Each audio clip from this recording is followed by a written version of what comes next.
bitch. Oh, excuse you? Baloney wash. I'm annoyed. I'm just here to give my opinion and carry in. Oh, it's Chris Avalon Unfiltered, bitch.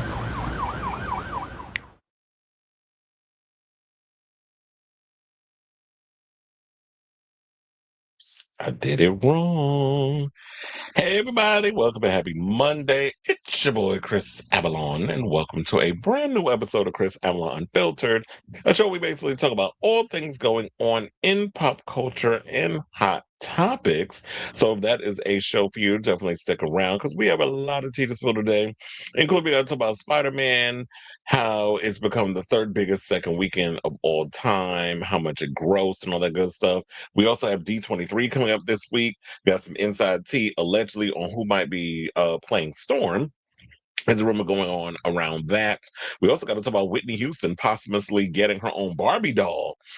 Because, you had Angel Reese out here talking about, I ain't had no black doll when I was a kid. I'm like, sis, you were born in the 2000s. There were plenty of colored Barbie dolls running around, Bratz dolls, all kind of dolls. So we'll get into that. Plus, we got to talk about Perez Hilton and the latest we've heard on him. He's in stable but serious condition, may require surgery. There's also a story going around that Perez's mother and sister may be seeking custody of them children because of all of this stuff that's happened. And plus, we got to get into Jared Padalecki. Jess from well, wasn't no, it was Dean, honey. I always mess it up. Jess was not him. It was Dean from. That's why it gets confusing because he was Dean on Gilmore Girls, but he had a brother named Dean Winchester on Supernatural. But the dude from Supernatural apparently got called out because he wished Perez well, and he walked back his well wishes and apologized. We'll get into that story. Sam Winchester, as we'll probably refer to him. So we have that story. Plus, we got to talk about Brad Pitt said that he's no longer sober. He back off the wagon. We also got to talk about Luann de Lesseps apologizing for making a ghetto comment about Jennifer Lopez. We also got to talk about KATSEYE. What is going on with this damn group? So now there's two members that have left the group, and so now it's a mess. Hi, what y'all doing to them girls over there? So we got to talk about that. Plus, ASAP Rocky revealed that Rihanna is back in the studio. At this point, do we care? Justice Smith. Well, after we mentioned the whole tea regarding heated rivalry and the new casting, of course, people got their tits in a twist. So now Justice Smith and the creator of the show, well, not the creator of the show, the creator of the books, Rachel Reed, had to come out and say something against this toxic ass fandom who got a problem with Justice Smith being in the show. And plus, we got to talk about this mess about Drag Race regarding Eureka Hara getting on social media and spilling Kerri Colby's alleged tea that she was SA'd by Maddie Morphosis. So we got to get into that and a whole lot more. So before we get to those topics, hit the like button, subscribe, smash the notification bell, do all the things that help this messy show get out there in that good old algorithm. Please and thank you. Onyx is in the building. Let me hit my whatchamacallit so I can see y'all comments and stuff coming in. And let me hit my banner and let's get right into the show. I don't want to waste any more time. So without further ado, let's get into topic number one.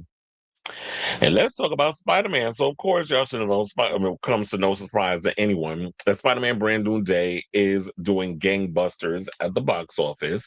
I know there's a lot of people who are going out this week, are probably the people who didn't go see it the opening weekend. So they thought, oh, I'm going to go try to see it this week when the momentum dies down. Fortunately, that didn't happen because a lot of repeat offenders started coming out and buying tickets to see the movie, along with the new people that were coming in that didn't see it. Plus, on top of that, they added IMAX screens. So the Odyssey got some competition. And I should say this, congratulations to Christopher Nolan for the Odyssey be grossing $1 billion. So it's crossed over, as well as Spider-Man Brand New Day has also crossed over. So also, speaking of congratulations to Spider-Man Brand New Day for bringing in $145 million to at the domestic box office for a stellar second weekend. So let's get into the story courtesy of Variety. Now, just to put those stratospheric ticket sales in context, Only one movie this year, Toy Story 5, earned around that much its opening weekend, with Disney Pixar Adventure debuting 159 million. Brand New Day scored the third biggest second weekend of all time, trailing just 2015 Star Wars The Force Awakens, and with 149 million, and 2019's Avengers Endgame with 147 million. Only 8 movies have ever surpassed 100 million in their sophomore outings. Now, after opening to a record-setting 355 million domestically and heroic 32 million globally, Spider-Man: Brand New Day has now generated a staggering 655 million in North America and 1.67 billion globally. Sony and Marvel's web-slinging adventure starring Tom Holland as the title hero blew past the billion-dollar mark in just 6 days and is barreling toward $2 billion. At this pace, which I don't know, a lot of people were like saying, I don't think it'll be a $2 billion film. Child is heading there. At this pace, box office watchers are wondering whether Spidey has the staying power to become the first movie to ever reach 1 billion at the domestic box office and become the sole film to hit 3 billion globally. The Force Awakens is currently the highest grossing release in domestic box office history with 936.6 million, while 2009's Avatar and Avengers Endgame stand as the biggest movies worldwide with 2.9 billion and 2.7 billion respectively after several re-releases. So that's awesome. Now, in a distant second place on domestic box office charts, The Odyssey remained muscular with 31.5 million in its fourth weekend of release, a 38% decline, with 461 million domestically and 1.1 billion worldwide. The Odyssey officially ranks as Christopher Nolan's highest-grossing movie of all time, overtaking 2012's The Dark Knight Rises with 1.8 billion and 2009's The Dark Knight with 1.008 billion to notch the achievement. Um, and I should say that Matt Damon, this Greek epic with Matt Damon and Anne Hathaway and Tom Holland. I should say three people from Spider-Man: Brand New Day is actually in this movie. We have Tom Holland, we got Zendaya, and we got John Bernthal. All three are in both movies. So um Max screens are pretty much sold out through mid-September, so it's already contributed 289 million in ticket sales. So it's got no chance of slowing down anytime soon because everybody wants to see it in those premium format theaters. So the movie, and I should also point out, it hasn't even opened in China yet. So can you imagine, like, once it opens in China, how well it will do over there? And the thing is that Christopher Nolan himself is a brand, so people are going to gravitate towards him and want to look at whatever he's got going over there because just his name alone, people trust in what it is that he's doing over there. Now, I should also say, One Night Only, Universal's rom-com debuted below expectations with 5.7 million from 3,012 theaters, enough for third place at the on box office charts. Callum Turner and Monica Barbaro star in the R-rated movie, which revolves around two strangers who keep running into each other around a dystopian New York City on one night a year when premarital sex is legal. Well, I've heard this movie is kind of like not good, that it's underwhelming. And Will Gluck, his prior film, he directed Anyone But You with Sydney Sweeney and Glenn Powell, which they said opened to 6 million, but it became a sleeper hit because it brought in 88 million, and that was because they dropped it around Christmas. When you're trying to do this rom-com in at the end of the summer, like when summer's winding down, I don't know if people care enough to want to go to the movies to see that, especially when we've got such event films as The Odyssey and Spider-Man dominating the box office at the moment. Now, of course, we got Super Troopers 3, which came in fourth place with 4 million from 2,760 venues, by far the lowest start in the comedy trilogy. The original 2001 adventure, following the over-the-top antics of a raging group of New England Highway Patrol officers, opened to 6.2 million, not adjusted for inflation, while the 2008 sequel captured 2018, I should say, captured 15.1 million in its debut. What you have to really realize is that I don't know why y'all keep reviving these old IPs. Super Troopers was a thing that we liked back in the 2010s. Why are we even looking at this in the 2020s? It's like, who has one? Super Troopers 3.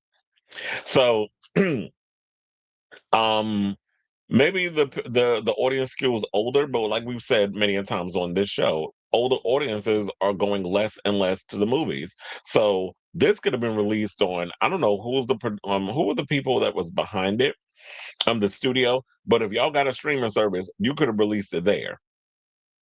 Now, child, let's get to this mess because we got to bring up Ice Cream Man because that came out too, and you already know the controversy surrounding that because of Eli Roth. Some of they said the inappropriate stuff that was said, and like some of the jokes and stuff that was in that movie, where it was like, I guess it was in a way encouraging pedophilia. We need to probably check Eli Roth's hard drive. Also, the use of AI where they said it was not used in a good way, and the fact that the acting was atrocious and the plot and the story was just bad. They said the only thing that the movie has going for it is some of the kills. It has some really cool kill. It has some really cool kills. So that's sometimes fast. But once you get beyond all the unalivings that happens in the movie, you pretty much don't care about what else is happening in regards of story, character development, that sort of thing. So um it scraped together $2 million from 1,671 screens in its opening weekend, landing in eighth place behind holdovers such as Toy Story 5, Minions and Monsters, and Moana. Rotham directed Borderlands, which I already know Borderlands got massacred and just cut the F up, in the words of Jada Pinkett Smith in Scream 2, um, by the MPAA and the studio and all the other stuff. So that movie turned out to be so bad, it was resulted to a PG-13. It was just like panned by critics and fans, all around. So that movie didn't do well. And he was just irritated because he was like, I'm tired of the studio interference, all this other stuff, so I'm going to raise the money. And here's the thing, when filmmakers get to that point where they're tired of people coming in and wanting to interfere with other people's work, because it's like, yeah, once you start working for these big wigs, it's no longer your film. You're at the mercy of these people because they're shelling out all this money. But if you have it within yourself to be like, you know what, I'm going to raise the money, I'm going to crowdfund, I'm going to do all the things, I'm going to GoFund, set up a GoFundMe, whatever, and raise the money to make the movie I want to make, and then the movie turned out to be ass. And it's like, what the hell was that for? That's why I always applaud films like the Terrifier franchise, because Damien Leone, had a great idea and made the movies of which he made. But from what I'm hearing, the Ice Cream Man is not even that uh interesting. Like, you making him like a little mime or whatever. He's no Art the Clown. So if you're trying to make this iconic horror character, you have to at least make that character interesting enough that we should give a crap about them, especially in the same range of like a Michael Myers or a Freddy or a Jason. Whereas like Michael and Jason don't talk, but they, their presence is well known and they're iconic in their own ways. Or when you have a Art the Clown who makes these weird faces and mimes, do all these crazy things before he does his killing, that's an interesting character. But when you have something like an ice cream man that all he's doing is serving ice cream because he was done dirty by the people of the town, because you try to basically copy the whole Freddy story where you getting accused of diddling with children when it was the priest. Um, if you're gonna go there with the story, like really push the boundaries and really push the thing, especially if you're doing something that is going beyond studio permission, that it's unrated and that sort of thing. If you're gonna go there, go there. Don't just go there with the kills, but you're not gonna go there with a subject matter. And we already know when it comes to horror, the one thing that we love about horror is that you can touch real touchy subject matter and you can put it under the guise of horror, so it's like it makes it an easier way for us to absolve whatever the stuff is that's in that the heavy subject matter. The pills goes down a lot easier when you put a horror tint over it. So what was I gonna say? Oh, so they said, yeah, he directed Borderlands, blah blah blah, so on and so forth, and he also did Hostel and The Green Inferno. He raised 5.5 million to fund Ice Cream Man, and he self-distributed the movie through his indie company, The Horror Section. But also, people were pissed off because it's like, okay, you raised $5.5 million, but why were you using AI to do certain sequences? You could use some of that little coin that you made or that you raised to hire a special an effects house to come in and do the work. And the reason why people have an issue with AI is because AI is taking away work from people who actually spend all those time in the, in the bay in an editing bay or whatever you want to call it, creating those things. It's funny because I was reading something. So I said, "What's the difference between CGI and AI?" Well, CGI is basically someone in a room, a person or maybe a group of people. When you go to a specific studio, whatever, because I had to learn all this in film school.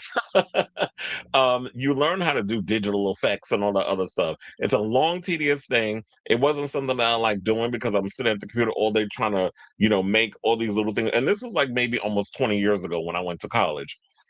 And digital media was just starting on it was on the come up, and digital effects was on the come up. So um, that's the difference. The difference is that you have actual human beings coming up with this stuff that are creating the things and using zeros and ones to make all these effects and things happen.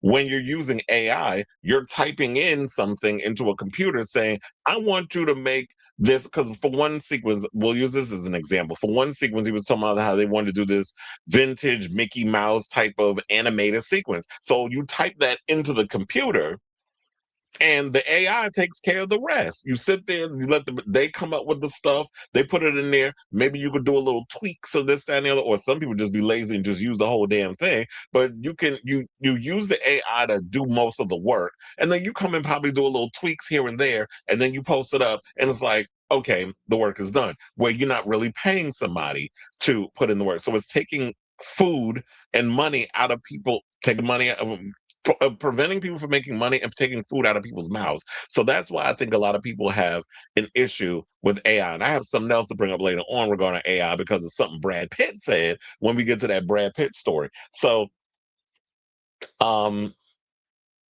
yeah, so now three other indie releases. A24's coming of age story Tony, movies slasher teenage sex and death at Camp Miasma, and Magnolia New York set drama Late Fame, each managed to impress while playing on just a few screens. So, for those who are not familiar, Tony is the biopic about celebrities. Well, a biopic about the origins of celebrity chef Anthony Bourdain, which served up one of the best screen averages of the year with 348,955 for the six screens in New York City and Los Angeles. What the hell? All of a sudden, I got gnats up in here. Like, what's going on? Um, then they said, what else? So yeah, this was basically in New York City and Los Angeles. That's the only place they've showed it for so far. I don't know if it's going to go wide, but that's what they have so far. Also, A24 is behind the other top screen averages of 2026, including the Charlie XCX mockumentary "The Moment," which brought in 107,000 per screen, and Olivia Wilde's relationship drama "The Invite" with 54,158 per screen. So but I should also point out that these metrics that I just mentioned don't always result in popular hits.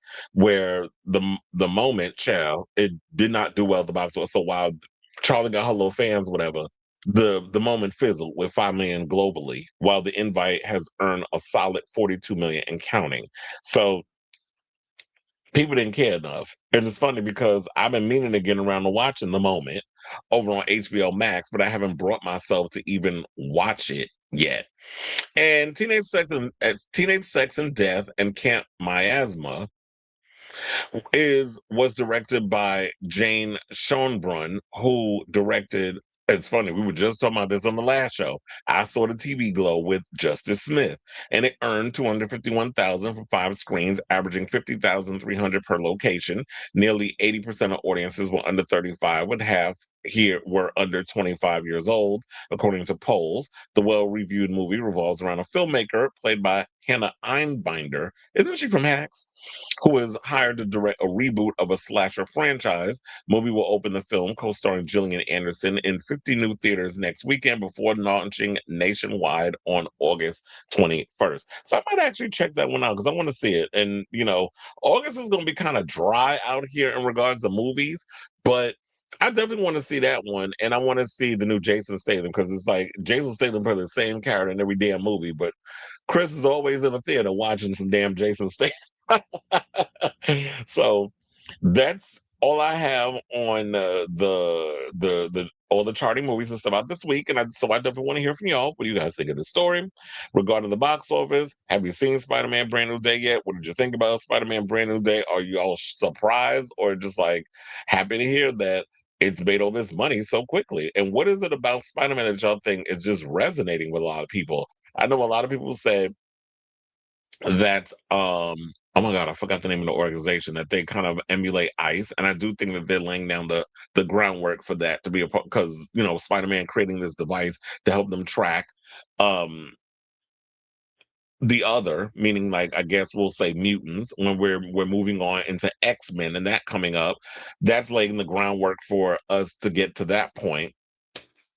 And um how it's just so much, even though we get all the superhero bells and whistles and spectacle, that the story in so many ways is grounded in reality. Like there's so much at stake emotionally, and when you see Peter going through what he's going through, and then going, the him and the battle of him and Spider-Man, and trying to accept which one should be over the other. When at the end he has to come to terms with, you accept both sides of yourself. It's a part of who you are, and the fact that him trying to rekindle his friendships after wiping their brains and all. So just the emotional stakes in the film, I feel like, is what really drew me.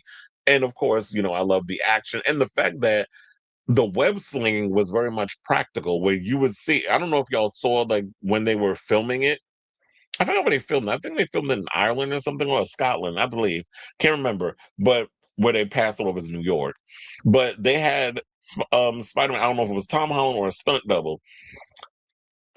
There was like driving a truck through the city, I mean through the area where they were shooting, and then they had him on wires, and he's like swinging and stuff. Where they wanted to make it seem like, yeah, we're literally on location, driving through with the camera, filming him, and we're getting him swinging. We didn't want to put him in front of a green screen in a room, and then he's got to sit up in here and do all the fake web swinging. We want to make it feel as realistic as possible. So I like that Destin Cretton was taking all those different risks and things of that nature with the movie and the cool shots. And I'm really hoping, because I was talking to friends about this the other day. At this point, he's made Sony $1 billion, and I know that MCU gets a percentage, but this be the part where they say, okay, name it. You can make whatever movie you want. He better say Shang-Chi too. So, because we need a Shang-Chi too out here in these streets. So, with all that being said, let me know what you guys think of this story in the comments down below.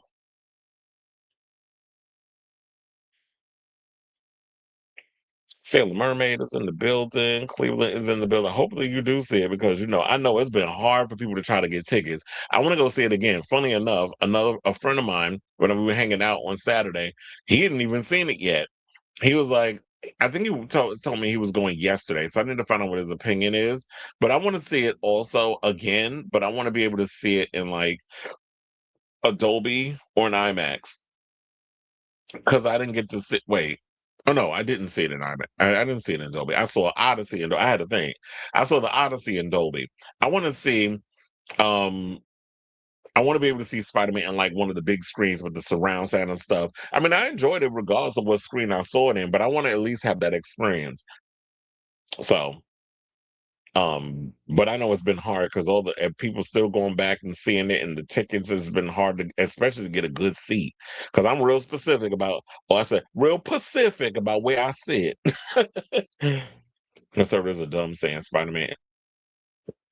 They had a trans actor playing a sheriff's son, and I guess so dumb to see that Damage Control. Yeah, that's what it was. I don't know why I couldn't think of Damage Control, but yeah, Damage Control was very much the equivalent to ICE, where they basically kidnapped Jean's sister, and Jean's sister had to do a little mojo to keep her from following her and getting caught. And then so she spends the whole movie trying to find her sister, and then we find out what happened to her sister. And so, yes, it's definitely giving ICE vibes, and the fact that Spider-Man unwillingly helped them and not realizing what was going on. And then halfway through, I was like, what are you doing, Peter? Um, you fucking up right now. But he made it right in the end. And I love the dynamic between him and my other husband, John Bernthal. I just love the dynamic, the big brother, little brother dynamic between the Punisher and Spider-Man, and how they were going back and forth. And I want to know what happened in Staten Island. That's what I want to know. But I like the idea they kind of left it so vague that it keeps us wondering. But they definitely, the chemistry was there, the banter was there. I enjoyed their chemistry and everything. And then the fact that they finally gave Zendaya's MJ a lot more to do. That was another plus. Arizona's voted to ban IMAX and well, that's dumb. Why would you want to ban IMAX and premium screens? Y'all don't want quality with y'all stuff. Y'all don't like seeing things on a nice screen with surround sound. First of all, I know in New York we are spoiled in regards of like all this stuff. We got laser and AMC. I don't even know what the hell that mean, but they got the laser thing, and we got 4DX, and we got all these different things. And let me tell you, I don't be knowing the difference between this format and that format, but I just be going and I have a good time. But I'm good with IMAX and Dolby. I don't need all the extra bells and whistles. That's what I'm saying. Like, yeah, in New York specifically, we are very spoiled in regards of like how the theaters and stuff are and all the different screens and stuff. But anyway, speaking of X-Men, let's get into this story. So D23 is set to launch this week. Let me look at my thing and see when exactly. I think it's 7 p.m. on Friday, August 14th. So that's this Friday. And they said that Marvel Studios will be part of the 2-hour presentation. And the hope is that the main cast of Jake Schreier's X-Men reboot is set to be officially unveiled, which would make sense. That I was saying for the longest that it'd be smart for them to do the whole to do the whole X-Men reveal at D23 because Spider-Man Brand New Day is out. The secret, I mean, the world's worst kept secret is officially out. We already know based off of just when Sadie Sink's name was mentioned as being in Spider-Man, everybody knew she was Jean Grey. Like, come on now, it was not a secret.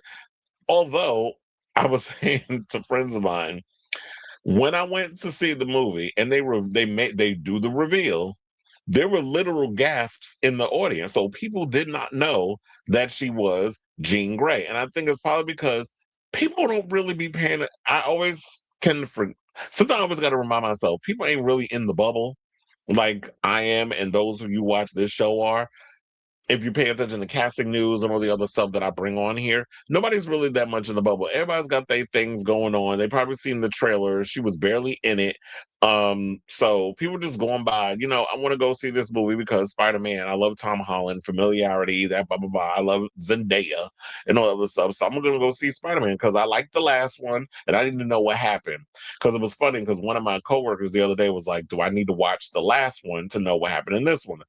And one of the guys who saw it was like, no. I said, no, actually you do, because if you go in and you watch the film, you're not going to understand why Ned and MJ do not remember Peter. So you do have to kind of watch the last movie to know what transpires in this one. So anyway, so with all that being said, we already know, like so far, we already have it's already been revealed who's going to be playing. Kit Connor is playing Cyclops. That's been announced. Samara Weaving is going to be playing Emma Frost. We already have, like I said, Sadie Sink as Jean. But now they're probably saying that speculation that the mutant team will have a notable presence in Anaheim has increased with the reveal of a new poster for the event. So let me put this picture up first, then we'll get to the other poster. So there's a poster where they show many iconic Disney franchises and characters are being spotlighted, including Avatar, Frozen, Moana, Star Wars, The Simpsons, and Toy Story. Now here's the picture that I want to show y'all. So this is the actual advertisement for the whole D23 situation. So on the Marvel side, what you can see on the right, they have Spider-Man, Invisible Woman, and Storm. Now, Spider-Man remains one of the Disney's biggest merchandise sellers and has a significant presence at its theme parks in California and Paris. Sue Storm inclusion is certainly interesting, but the presence of an iconic X-Man has everyone talking. So Storm being here could be a nod to X-Men 97, which did they wrap up their season yet? I think they did. Or an acknowledgement that mutants are about to become a huge part of the MCU, and they got to figure out how they're going to introduce the mutants. However, as rumors swirl that the X-Men reboot cast is being announced at D23, the Hollywood Reporter has said fans should expect a banger of a reveal at this week's D23. Aurora Monroe's appearance on this poster might be telling. Now, Friday night, the world class storytellers of Walt Disney Company will take center stage at the Honda Center for the Disney Entertainment Showcase. Guests can expect surprise celebrity appearances, exclusive first looks at upcoming films and series, exciting new announcements, and unforgettable musical performances. The star studded presentation will celebrate the stories audiences love while offering an exclusive preview of what's coming next across Disney movies, television, games, and live stage productions. Now, there's interestingly a popular theory among fans now is that Storm won't be an X-Men, that she'll be introduced in Black Panther 3, later joining the team in the sequel. Well, from what I remember hearing, that there is an iteration of the X-Men where Storm does not appear at first in it. If that's the direction they want to go, I think that would be cool. But if they want to introduce Storm in the X-Men, I mean, not in X, in Black Panther 3, I think that'd be cool too. Because remember, once upon a time, didn't Storm and Black Panther have a little something going on? They had a thing going on. So, if they want to introduce it that way, that's cool. But I would like to see her in X-Men if they decide to do it as a sequel and focus more on Jean and Scott Summers and his little tumultuous relationship with Emma Frost, and you know dealing with all the other craziness that's going on in the franchise. Like, for example, wait, hold on, I forgot I was supposed to open up one of my little windows and stuff when I was supposed to read y'all comments. But if there's a way they want to go about, like, especially because I don't think this is the last that we've seen of Damage Control. Because just because the little incident happened the way it happened, I don't want to spoil it because I know some people said they want to see it tonight, so I'm not going to spoil. Um, Based on what we saw and stuff that was going on with Damage Control in the third act of the movie, that doesn't necessarily mean we've seen the last of Damage Control, because I'm sure there's probably other iterations that pop up in all different places. They don't just have one little conglomerate. I'm sure it's spread like a virus in different places. And just because if you get rid of one head, cut off the snake, the other head will come about. So you're always going to have a new leader that you can put in place that can take over the situation. So um Lee Sung Jin, who was an X-Men writer, said the following. It said, I'd say there were actually more parameters on Thunderbolts because it was plugged into an existing arc and existing characters. Whereas with X-Men, Kevin Feige just wants to take a big swing and start anew, not be beholden to any of the movies that have come before. Well, I definitely think that y'all need to move on and start anew and not give us what we've already had in the past and try to connect old tissue to new tissue. Just start over, because people haven't been resonating with a lot of the movies that you guys have released as of late. That people didn't care for the Eternals. People wasn't really liking the Ant-Man and the Wasp movies. Shang-Chi had a decent fan base. I mean, a decent audience. It did pretty well at the box office. People really didn't gravitate towards Thunderbolts. People didn't particularly care for the last Captain America movie because y'all dropped the ball with that and really didn't want to take no risk in regards to telling the story. Where you had a movie and you pretty much sidelined Anthony Mackie up in it. So people were gravitating towards that. People didn't gravitate towards the new Fantastic Four movie. So why not start over? I mean, yeah, you can give us Fantastic Four and all these other characters. I mean, who knows? Maybe Thanos. Maybe Doom will be killing off a lot of those characters, and then this will be the end of these. But look, don't kill off Yelena because I like her. So he also said, and Jake Schreier has such a clear vision in terms of wanting to get back to character first and to what is exciting about these early Chris Claremont run comics. And that's what I feel like that should be important. It needs to be character first. You can give us the special effects and all that stuff.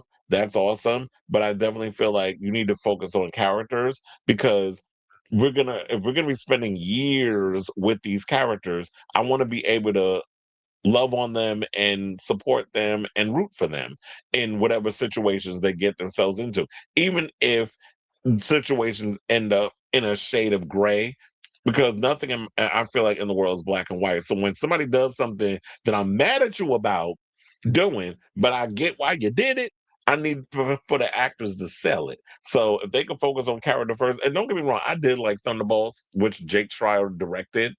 I think he wrote the script too, but it was just that I just don't think a lot because he was talking about mental health and all that stuff in there. I don't think a lot of people gravitated towards that movie as they had hoped. But now I want to bring this up because thank you to Cleveland who sent me this. Apparently, there's a rumor going around that Jamie Lawson may be our Storm, aka Aurora Monroe. Now, for those who aren't familiar with her, she was in Sinners. And now they're saying that she's up for the role. I actually thought that was the chick that was in Jurassic World, not the one, not the recent one with Scarlett Johansson and Mahershala Ali. The last one they did with, the late Sam Neill and they brought in Laura Dern and they had, of course, Chris Pratt and all of them up in there. I thought the lady that was flying the plane. I thought that was her. But no, she was in Sinners, and then somebody that she might be our new Storm. If this turns out to happen, I would not be mad because she's a pretty girl. Hopefully, she could do more than what Halle Berry did with the role in Slay an Accent. But I don't necessarily know if this is true. This is from Tings, so we'll just have to see this week when allegedly if the X-Men do make an appearance at D23 if this turns out to be true. So we'll just have to wait until the end of the week to see how it all turns out when D23 premieres this weekend coming. So I say all this to say, what do you guys think of this story? Would you be here for Storm appearing in the new X-Men film, or would you like her to just, or would it be better off if she appeared in Black Panther, and then we'll get her in an X-Men sequel? And then on top of that, who would you like to see play our girl Storm? And hopefully they utilize her better than she was utilized in the movies. Because don't even get me started on X-Men 3. How Storm being one of the most powerful mutants, getting her ass beat by some bitch with a labret piercing. Like, get the fuck out of here. So let me know what you guys think of this story in the comments down below.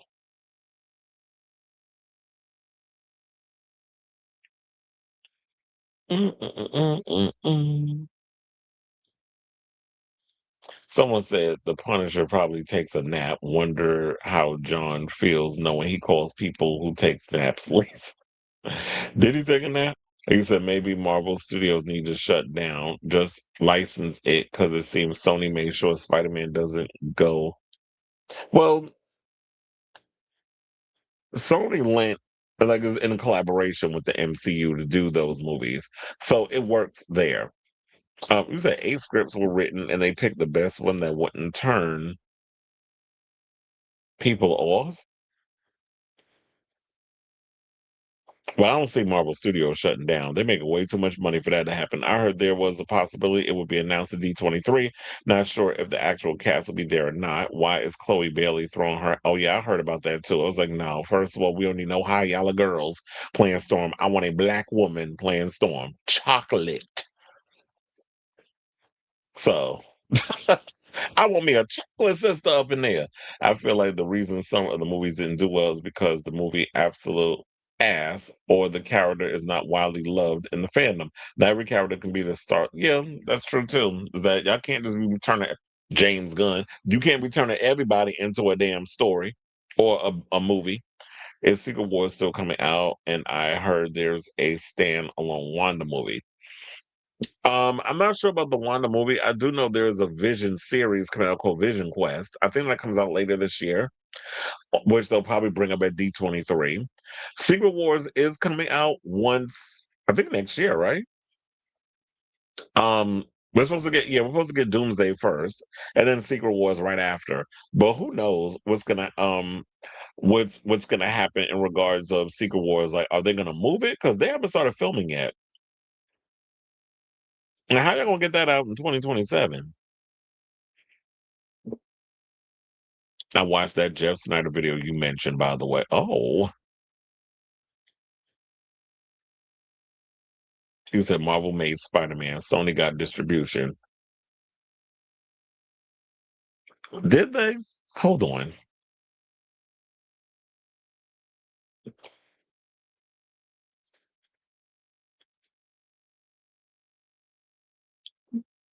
Okay, so Spider-Man is owned by Marvel, which is fully owned by Walt Disney Company, but Sony Pictures owns the exclusive rights to make live action and major animated movies.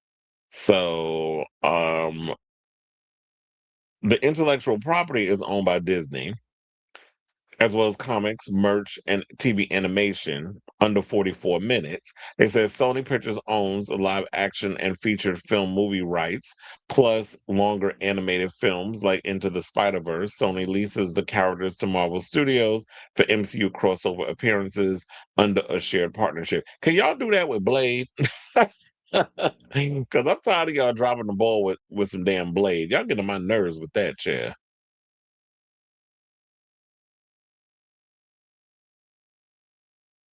All right.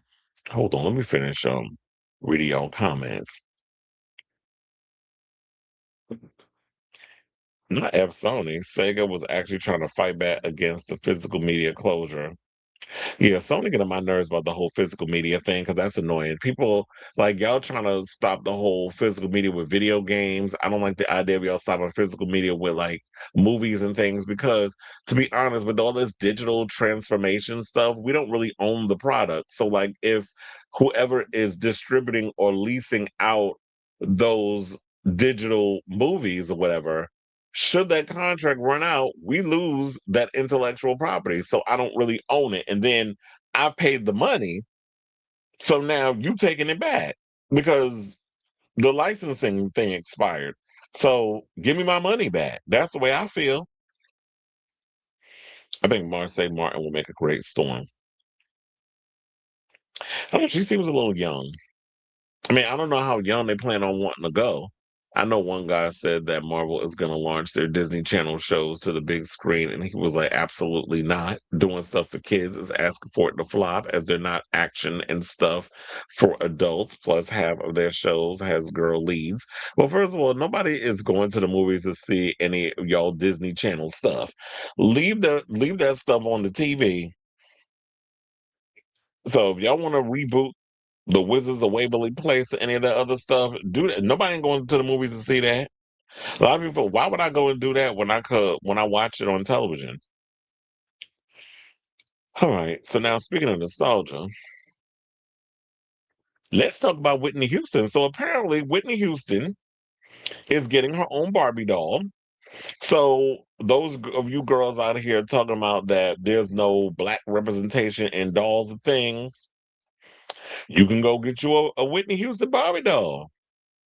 So Barbie has been on a roll with its new releases, from the Miley Cyrus doll to the Angel Reese Barbie, which Angel Reese came out here talking about.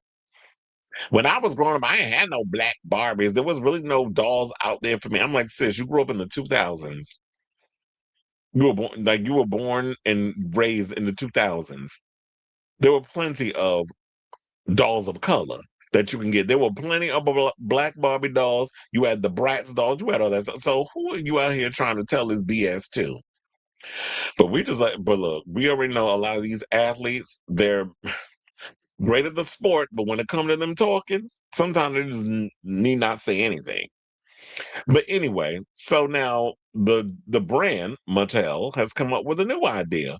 So they're honoring Whitney Houston, and it's out now if you want to get you one. The Whitney Houston Barbie doll is available for purchase on Walmart and Amazon, and features Houston in the same dress she wore in the I Want to Dance with Somebody Who Loves Me music video, per the official product description.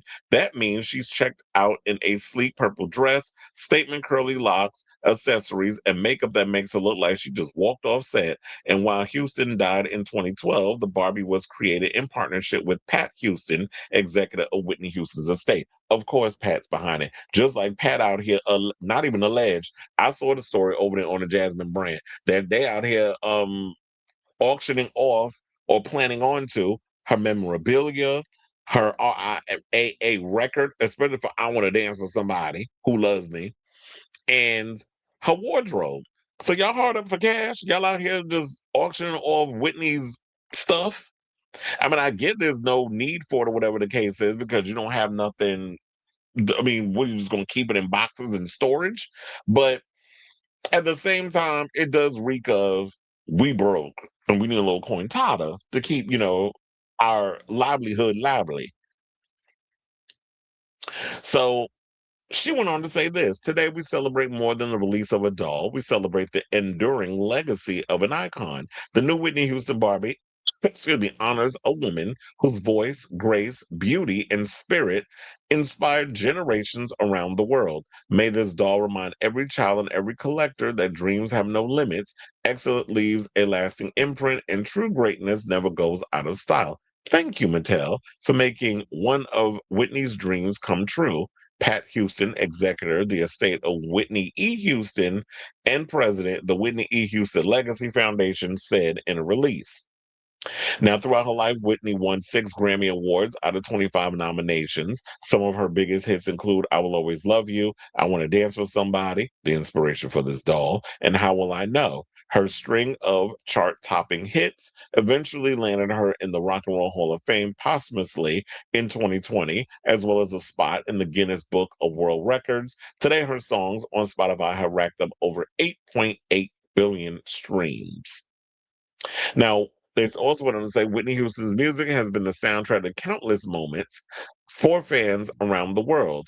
Barbie is proud to honor her extraordinary legacy with the latest addition to the Barbie Signature Series, created in close collaboration with Pat Houston, executive of the estate of Whitney E. Houston and president of the Whitney E. Houston Legacy Foundation. This doll celebrates her unmistakable style, joy, and spirit. We hope it gives fans a meaningful way to celebrate the artist whose voice and influence continue to resonate around the world. And this is from Nathan Baynard, vice president and head of Barbie Mattel, and that's what he said in a release. For a piece of music history, add the Whitney Houston Signature Series Barbie doll to your cart, but don't wait too long. Barbie's recent launches have sold out at record speed, and we don't want you sitting there thinking, I have nothing, nothing, nothing if I don't have a Barbie doll. So yeah, there you have it. If y'all want to go out and get yourselves a Barbie of Whitney, you better go out there and get it down to the Walmart or get it on Amazon. I don't know how much it's going for because I haven't looked. Hold on, let me see if I can look it up.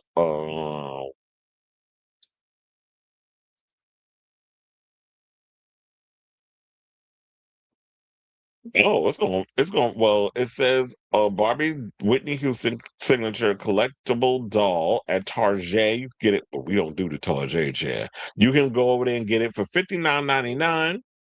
At Walmart, the Whitney Houston Barbie signature collectible doll, you get it for $55. Why is it all different prices? At Walmart, it'll run you $55, and on eBay, because it's eBay, it will run you for $99.95. But over on the good old Amazon, because I didn't click on that. Oh, $60. Same thing. So you can get you a Whitney Houston doll for $60. I was like, should I get it? No, what the hell I'm gonna do with a damn Whitney Houston Barbie? If I had a child, I would, but I don't.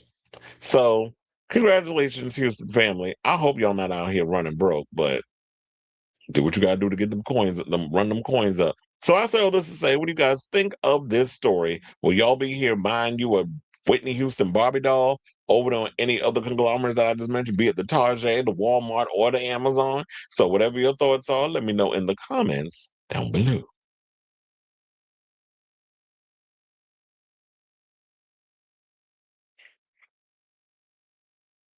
They recently did a Tyler for Brad. She's not iconic. She isn't iconic enough to have one yet. They could have done Aaliyah or somebody. Hello, because I would not somebody who never released flops. Speaking of which, did y'all see that Zach should be off topic? Because I saw your off topic comment, Sailor Mermaid. We're gonna get to it in a minute. But did y'all hear that T? Zach Campbell went and did a video talking about how Zara Larson is that girl y'all think Tate McRae is. I gagged. I cackled. I did all the things. And I don't know who I was. I think we was talking about on this show. The problem with Tank McRae is like, yeah, she hit all her marks and she dances and she looks cute up there doing it. There's no soul behind the performance. There's no energy behind it.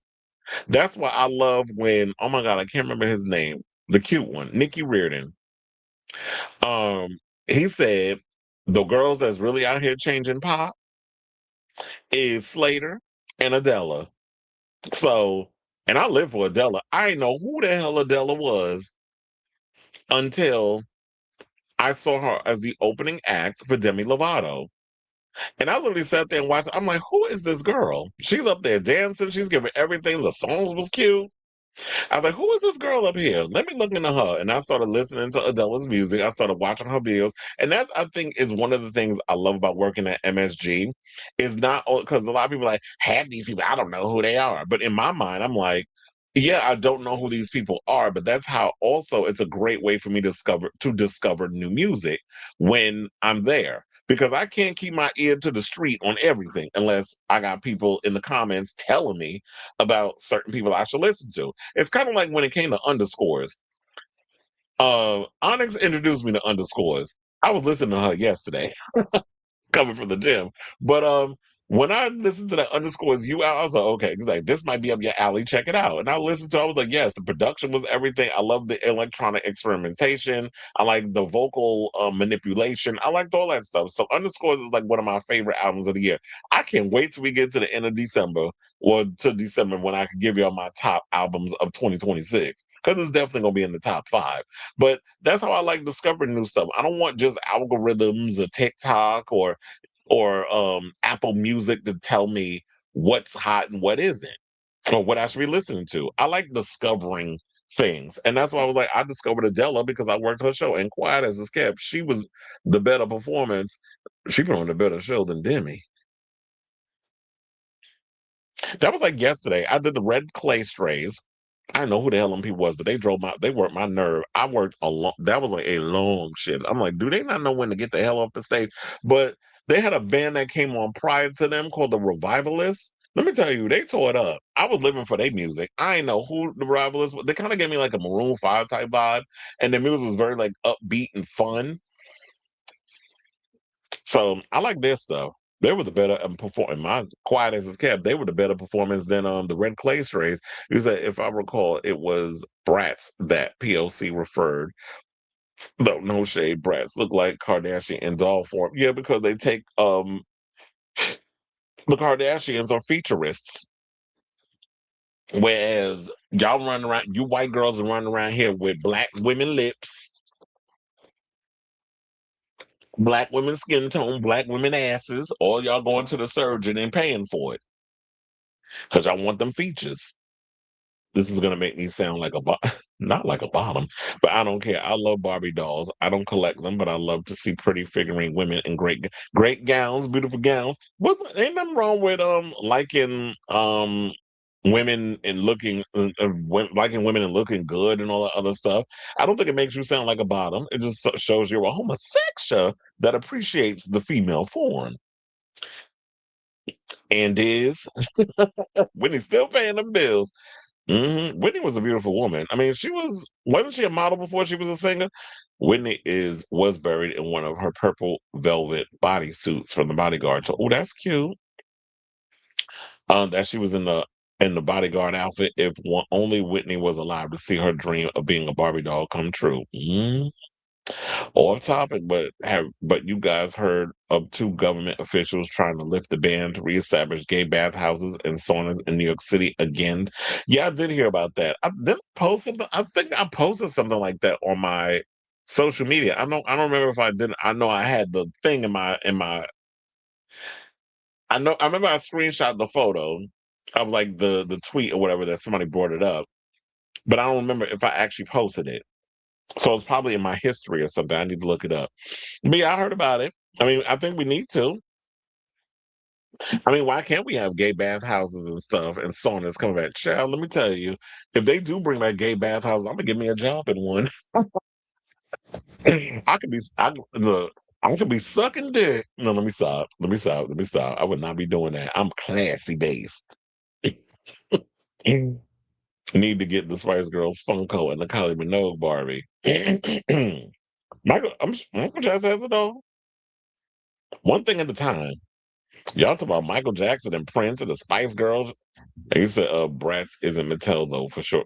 That's like some off-brand type shit. Oh, that's for the underscores thing. You said I watched the video and Zach pretty much restated what everyone with working brain.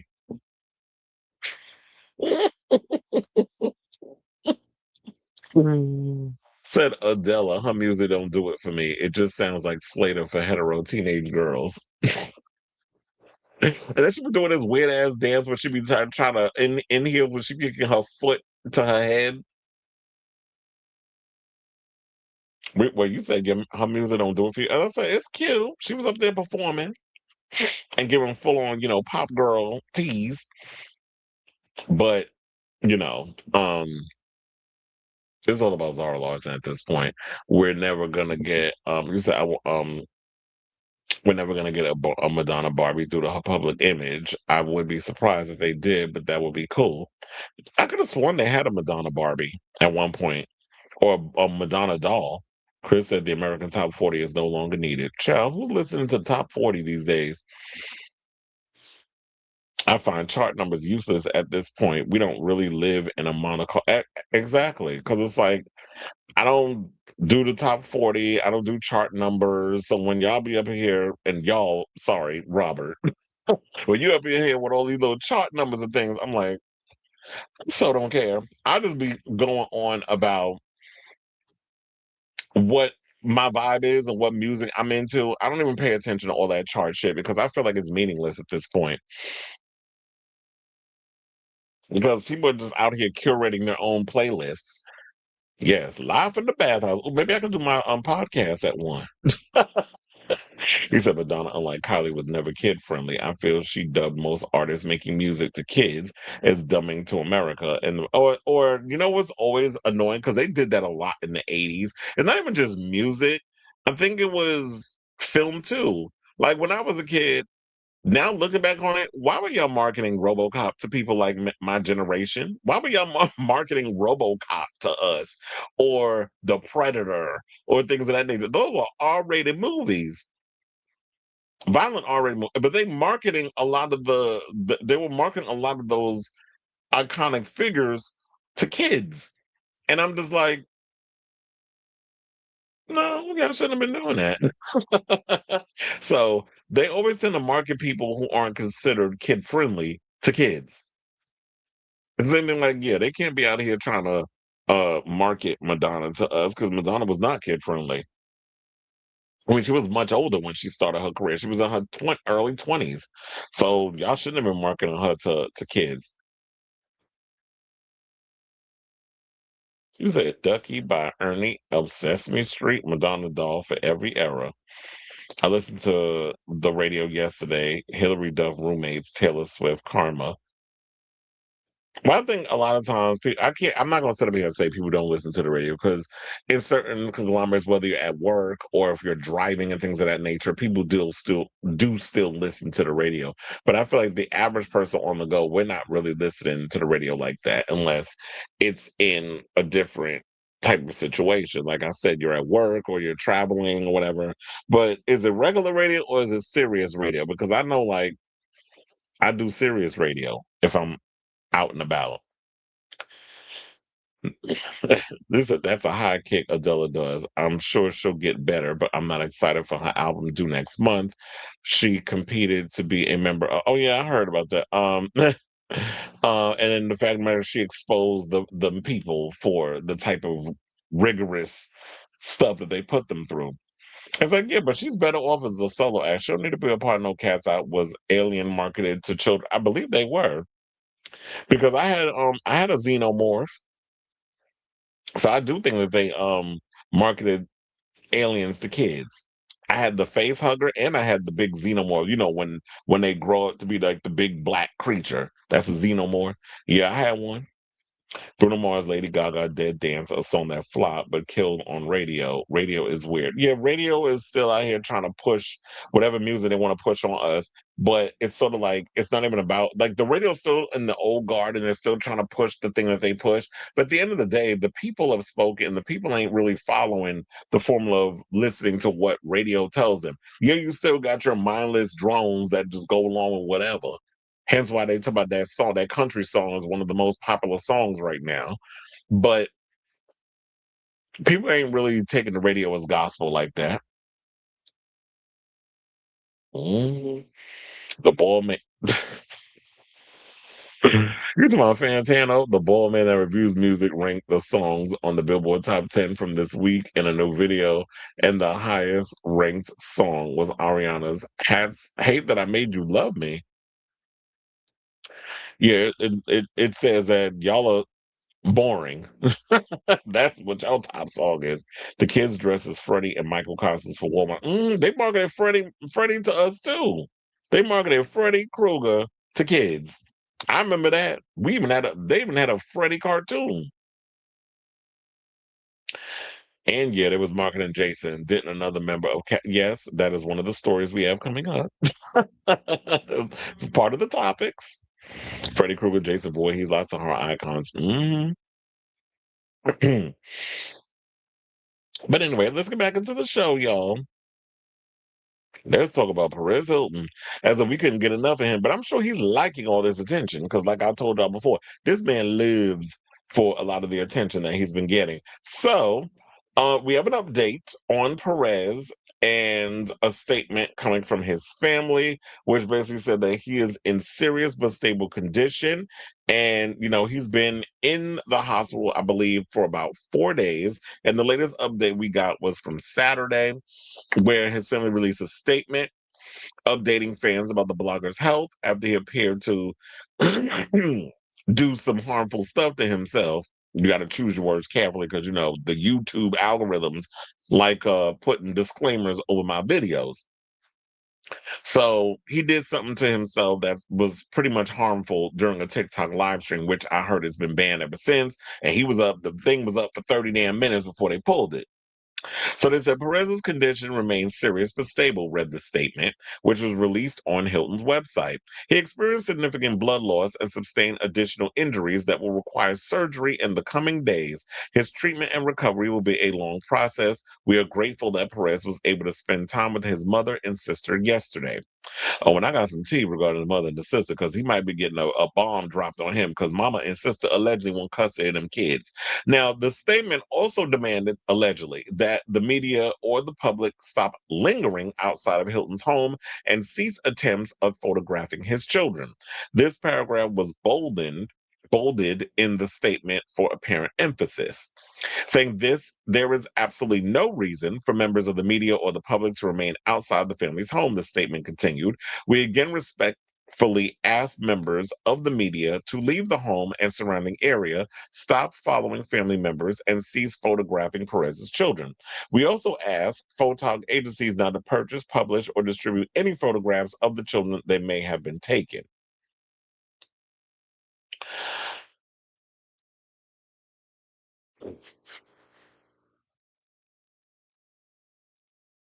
It's okay.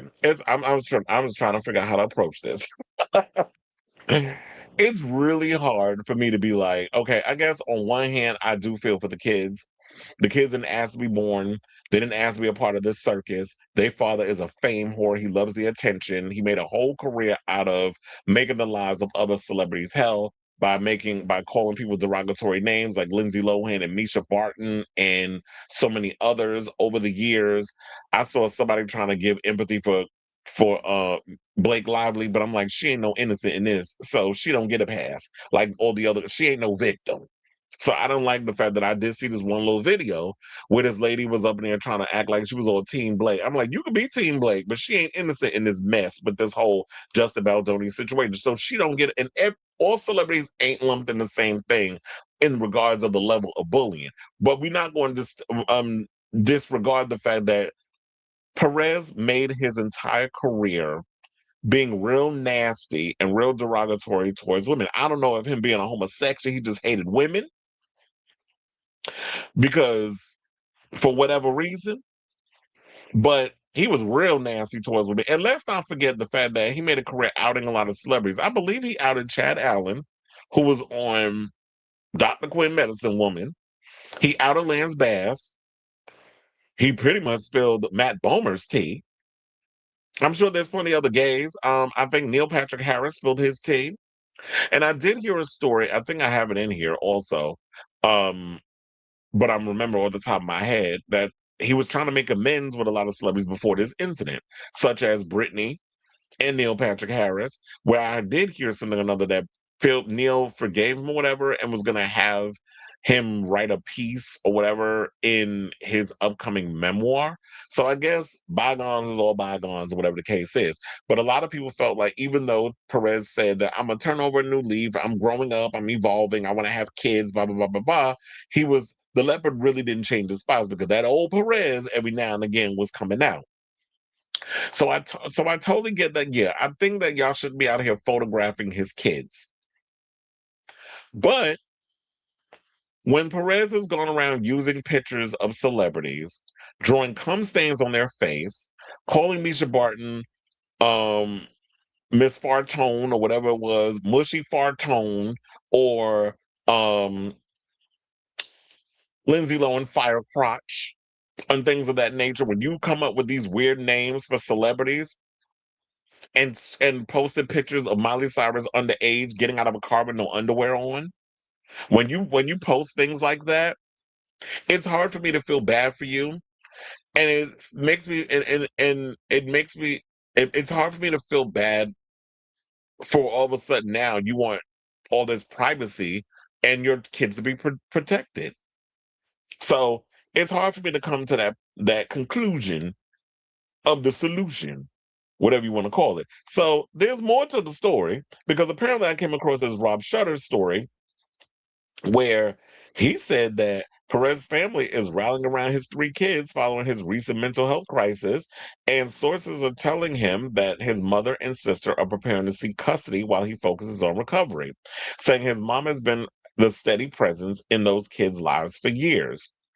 She and his sister have practically raised them. Right now, everyone agrees the children need stability above all else. Now, family concerns intensified after relatives revealed that Perez's three kids, along with his niece and sister, were inside his Miami area home shortly before the disturbing live stream. Sources say the children were quickly removed once relatives realized he was experiencing a severe mental health crisis.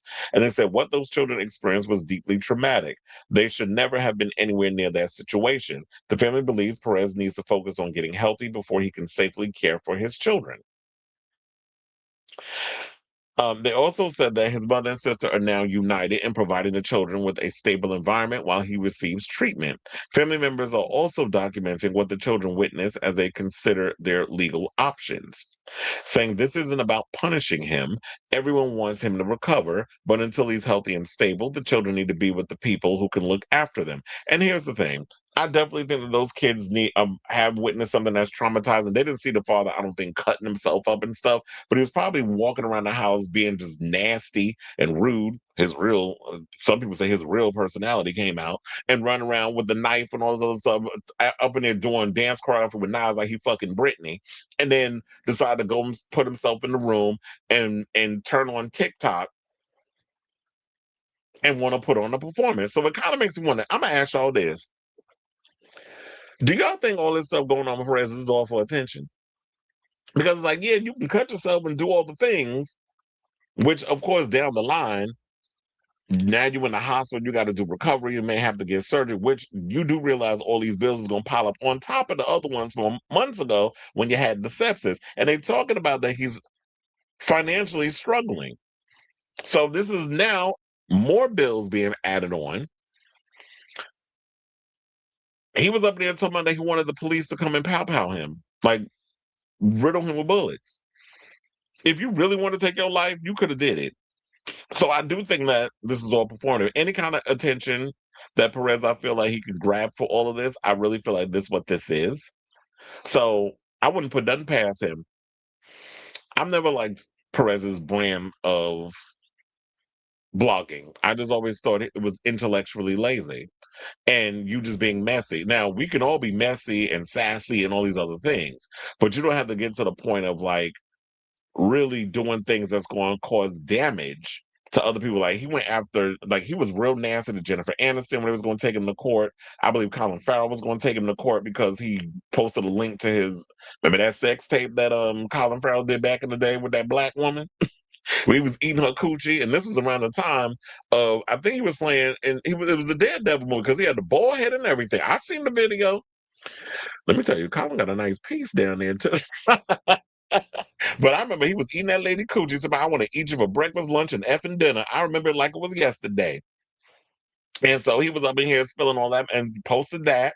Was going to be taken to court, or he was going to sue him for that mess. And now y'all talking about y'all want privacy and this, that, and the other. And I actually think that it would be smart for the mother and the sister to get the custody because no shade, I think Perez is a horrible ass father. And that's based off of little things I've seen him do. Like, and here's another thing. He's exploited those kids. Whenever he's done his little YouTube videos and stuff, when I would went back then before I officially stopped watching him, when he would come on and on YouTube, hello, my friend, and all that mess, and he would do a little 30-minute daily videos or whatever. I don't know if he still does it because I don't follow him like that. But when he would do his 30-minute videos and he'd be talking whatever celebrity news and gossip that was going on, we would see the kids up in there. Remember when he punished his son live on camera, not beating him or anything, but there was like some type of tough disciplinary thing that he did to him that I think was rubbing people the wrong way.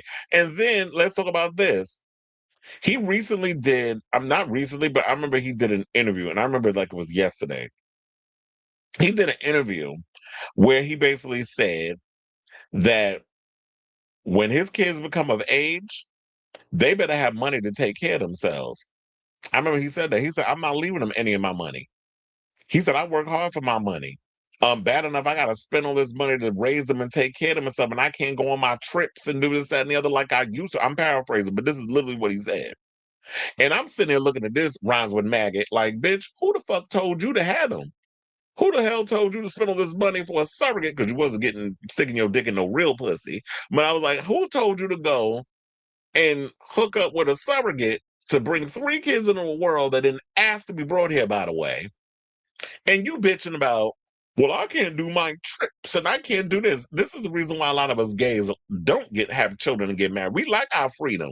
I like to be able to pack my shit and go out the country or wherever I need to go when I want to go. But here you go, making it seem like your kids is a damn burden because, oh, I can't go on my trips and I can't do this and I can't do that. Because who the fuck told you to have kids? You do know once you have children, your life, as hard as it might sound, your life is over because now you have to dedicate from infancy to 18 or whenever you're getting ready to push them motherfuckers out into the world for them to spread their wings and let them fly so they can become a butterfly. Yes, I'm quoting Mariah. Um, when you ready to do that, then it's like, okay, but nobody told you we had them babies. So I definitely think that the mother and the sister should take them and raise them while you have your little recovery. So I don't like that. I didn't like when he said that. That kind of rubbed me the wrong way. So it just seems like you using these kids as sort of like some prop, or maybe they're a burden, or maybe you have like, I don't know, do men get postpartum depression even though they didn't push the babies out? Maybe you got some sense of envy when it comes to them kids, where it's just, oh, you just envious of them because they're here. But I'm like, you brought them into this world. Kids don't have the choice of being brought here. They just brought here because it take a sperm and a damn egg to make a child. That this is on you. So you decided to create this moment. You created your moment. Have it, in the words of Jasmine Kennedy. Okay, so now before, because I was thinking, I was like, might as well combine them both together so that we can all lump this under one sum. So let's get to this story regarding Jared Padalecki, formerly of Supernatural, and he was also in the Friday the 13th remake. He was from Gilmore Girls. I know he did that Walker series, but I know that got canceled. I don't know what Jared Padalecki's up to. The last thing we saw him in was The Boys, the final season. So Jared Padalecki took it upon himself to extend some kindness to Perez on social media, but people started dragging him because he was offering the kindness. So here's what he said. He said, "Hey, at Perez Hilton, just wanted to reach out and let you know that you're in my thoughts." This is what he said on Saturday on Twitter. "This being human is a strange thing, exhilarating, exhausting, fast, slow, wonderful, and at times awful. I hope you are trying as best as you can to be kind to yourself right now." He also went on to add, "Please surround yourself with the love and support that all humans deserve. This too shall pass. You got this." Now, of course, this pissed a lot of people off because they're like, how you will wishing this man well when he basically exploited people at their lowest. But here's the thing. Jared said he didn't know. It's been brought to his attention, and he apologized. Y'all got to realize everybody ain't up on people and what they be doing and foul stuff. Jared Padalecki busy out here acting. He spent 15 years doing Supernatural, 14 to 16-hour days on a damn set, 22 episodes a season. And after that, he immediately jumped into another show. So he's been show to show to show. I know some people, that ain't no excuse. But look, everybody ain't got time to be on social media plugged into what's going on. There's a lot of actors who literally be out here, got their head down, they working. He has a wife, he has kids. So he's dealing with that. And plus, I think the reason why, and I'm not saying that's right, but I'm just bringing it up. I think Jared brought it up, extending kindness, because he too went through his bout of depression. So it was understandable because it's something he went through. He decided I'm gonna extend the same type of kindness because it's something that I had went through at one point. So this happened back in 2024. He spoke about being diagnosed with depression on the set of Supernatural, and in 2024 revealed that he once checked into a clinic after suffering from dramatic suicidal ideation. In 2015, he launched Always Keep Fighting, a mental health awareness campaign supporting people facing depression, addiction, and self harm. He also said that, having been said, I truly didn't know anything about the extent of what he has done. That's my bad. On my life, I've never in my life not once looked him up or gone to one of his sites. I simply thought he was a tabloid type of sensationalist journalist. I do not stand for or support any of the actions I just now found out that he has committed. Full stop. I'm sorry if my words caused any harm, and I hope you all are well out there and taking care of yourselves. And I hope he just I wish he would have also reiterated that, you know what, as someone who has had their own bouts of mental health, that I was extending that act of kindness because I've been there and I understand. And on that side, I understand it's like, you know what, even though he's done a lot of nasty things to people, he is still a human being. But when you're in the throes of everybody coming at you all at once with their, oh, you're a piece of shit, you know, with people all on social media typing up their mess and you know, all that crap, I could understand why Jared be so quick to be, okay, I'm sorry, my bad, I didn't know, blah, blah, blah, blah. You're not going to sit and do all the nuances. Me, I overthink everything. So I'm hitting I'll be firing on all cylinders. That's just the Virgo side. But, um, we just gotta, I have to say, give people some grace in regards to the whole situation. I'm glad Jared said what he said. Now, as far as the grace goes, I don't know. We should extend that to Perez because, like I said, you did a lot of real nasty stuff to a lot of people, and you made millions of dollars off the misery of celebrities that you talk disgustingly about. So, shout out to you, Jared, your little cute self, and Perez. I don't got nothing else to say in regards to that until more tea come out about this situation. So I'll say, because you know, I'm trying to be nice. I know it's a rare thing for me to be trying to be. I, I'm going to be very Michelle Obama about this. I'm going to go high instead of going low, just for this moment until something else come up. So I say all this to say, what do y'all think of this mess or the latest on Perez Hilton? Do you think that his mother and sister should get custody of the kid? Quiet as it's kept, they said that she and the sister was already raising them babies, while I guess Perez was all hustling and doing all the work and things. And now they in Miami.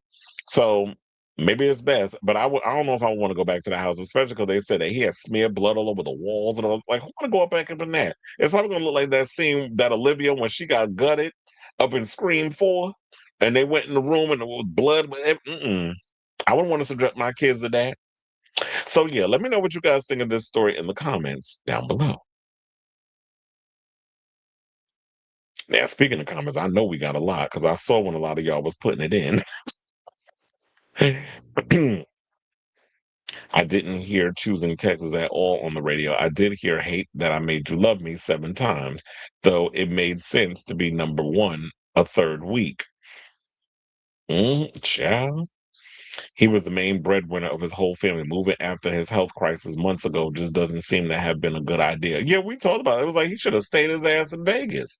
Because my thing was this: if some of y'all were saying in the comments that he was getting comp for everything when he was in Vegas. Like he didn't have to pay to go to like events or anything, or when he would go out to eat, it was being comp. When he would go to Vegas shows, he was being comp, and that and you were making all your business there. Plus, it's not that far. Like you could jump on a plane and be in LA if you gotta do business out there. You there in the quickness. Would it take you like an hour or something to get to LA from Vegas? 3 hours by car. So um he should have stayed in Vegas. That's where the money resided. But then you moved to Florida because your mother, I guess, wanted to be close to her sister.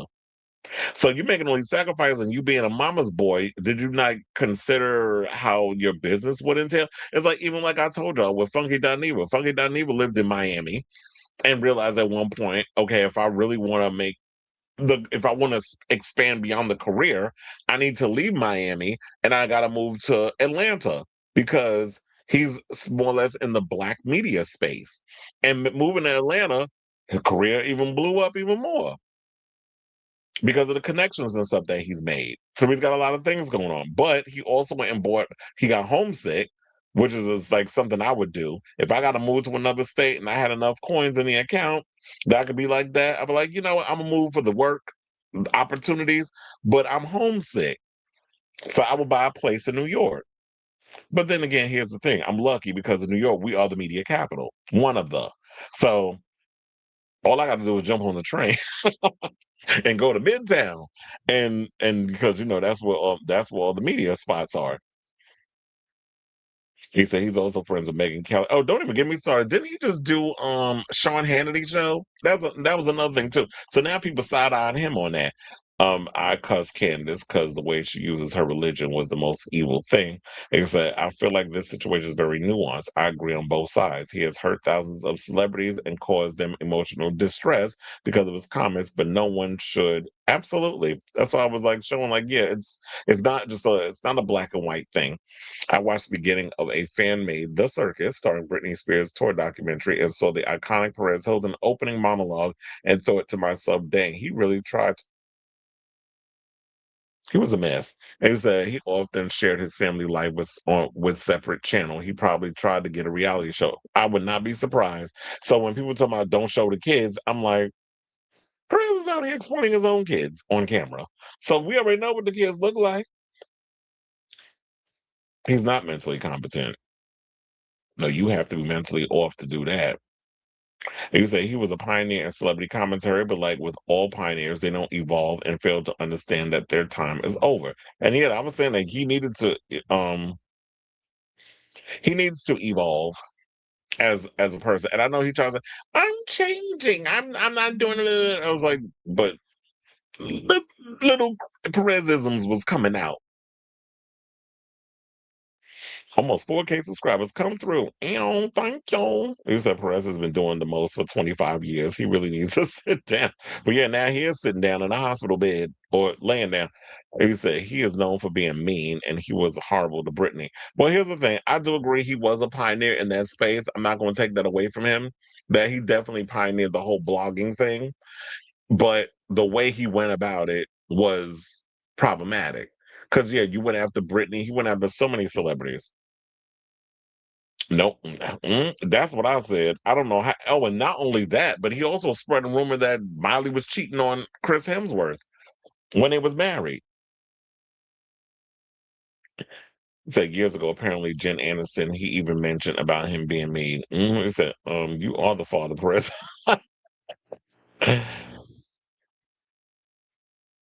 He didn't calculate the long-term obligations. Yeah. Oh yeah, from the knife. So yeah, you got to think about that. While you over here trying to do these little flesh wound cuts, thinking that I just want to draw a little blood just for attention, but you probably cut an artery. Like, oh, I think I cut the wrong thing, and now it's even more serious. Murder and an accessory, also being a family, is very marketable, but these are still children. The butterfly reference. The album was great. That song she did with Bone Thugs is still about. X3 and they need 3 meals a day. And you said not postpartum, but still depression and exhaustion, and children are so dependent, and there is zero privacy with children. Yeah, because it's like you're not even getting laid. How you even gonna have time to play with your dick when them kids probably gonna burst in the room and they want to talk to you about something? It's like, man, can I beat my meat for at least a minute? Why y'all coming in here asking me for shit? Because Perez ain't getting no dick or no ass, so he's forever confined to his hand. And he said we have always had shady celebrity gossip columnists, so he's not the first or the last. No, but he was the biggest one to ever do it because yeah, it was big back in the day. We had Perez. I remember we had MK from Delisted, who he used to crack me up with his shadiness. Also, I was blogging back then too. That's back when I had the blog spot, not when I had the professional page. But then I did have a professional page, but I didn't keep it up, which I regret because, like I said, I had my Bob the Drag Queen interview on there. That was around the time when he actually won the show. So I'm like mad because I didn't keep that up. If I did, and also I broke that James Franco story on there with the pictures and everything. It's probably out there somewhere. And you said the Magical Mermaid, he was known for being mean and a real man. You was a mean. Remember when Michael Jackson said that? You was a mean. I'm like, I mean what? We wasn't always mean. He did get dirty at times, but so was Wendy.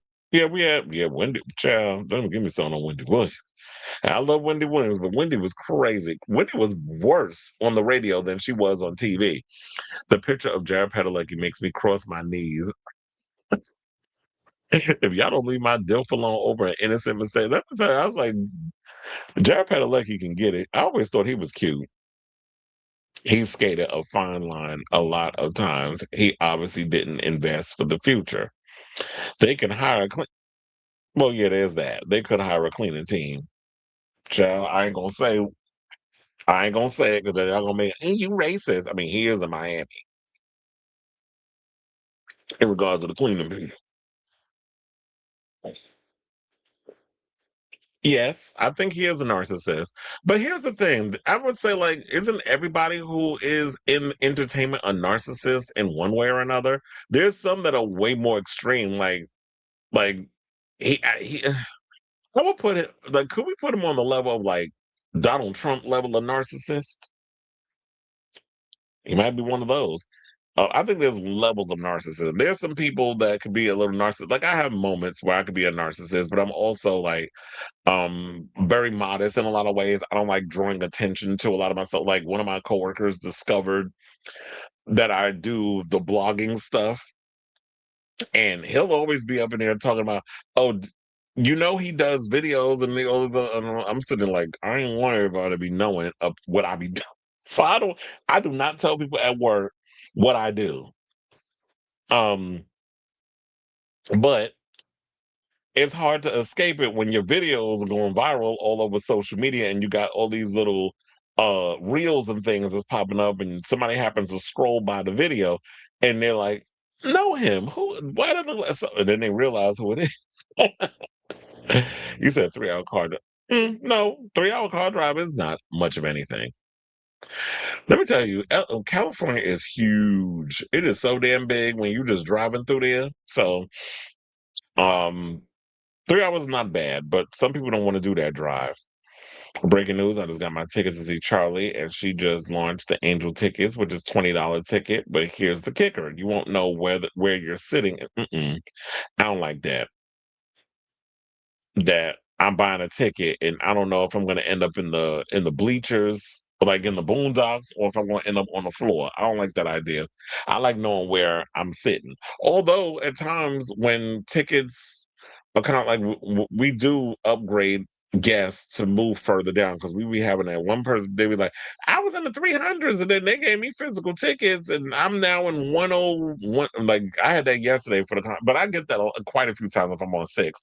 People get moved down. And child, I heard that's what happened with Kill Tony. I think at this point, Tony Hinchcliffe, you need to stop trying to perform at Madison Square Garden. You're not selling. And this has happened before.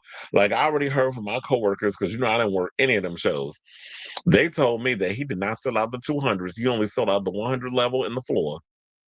And they even had to move people down from the wheelchair sections and stuff to the floors to make it look fuller because they ain't sell no tickets. Like, how you booking a place that seats that's not 360?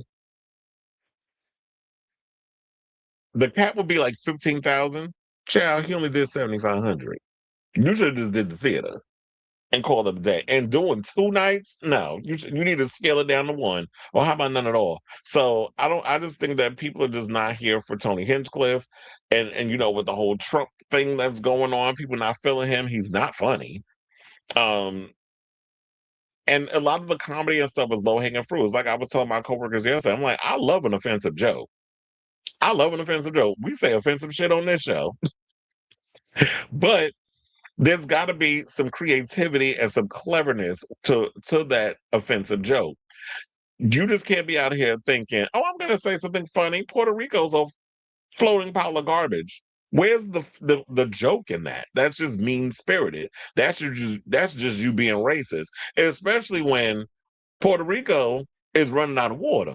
There's a whole water crisis going on in Puerto Rico right now. And of course, there's a bunch of dead damn silence. I'm surprised Jennifer Lopez ain't said nothing. Bitch, you always about that I'm Puerto Rican. Why you ain't speaking out about the atrocities going on in Puerto Rico? Bad Bunny can't be the only one out here talking about his people and throwing money into Puerto Rico.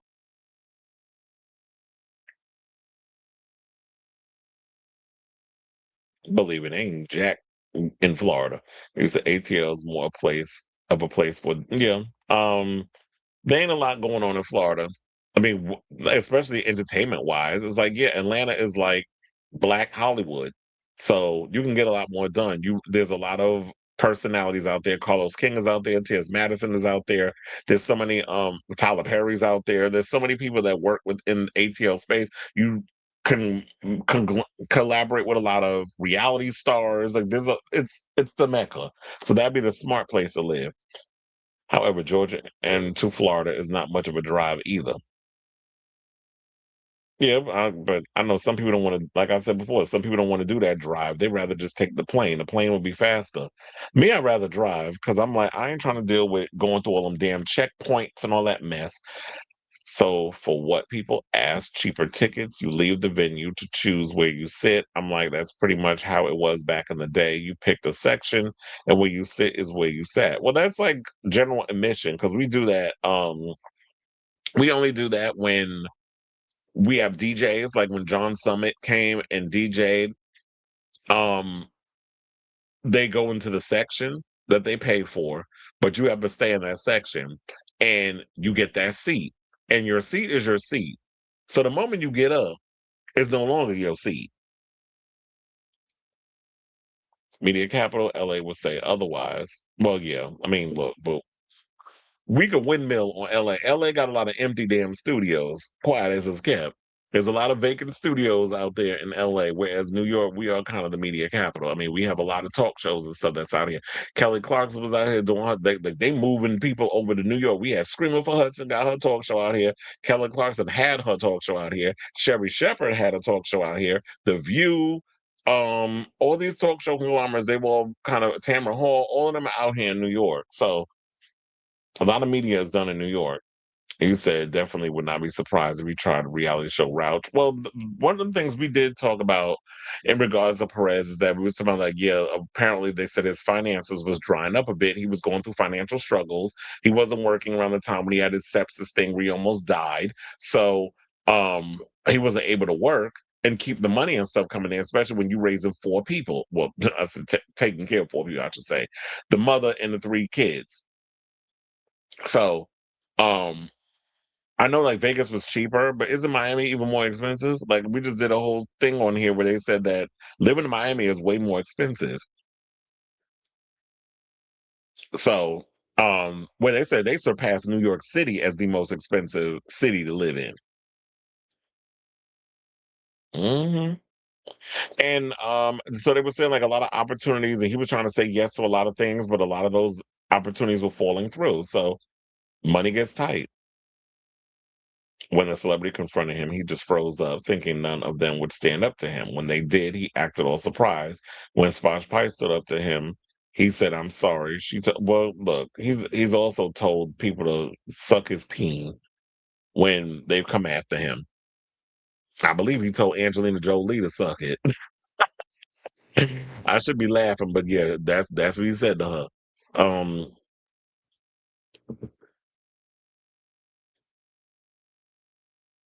mhm.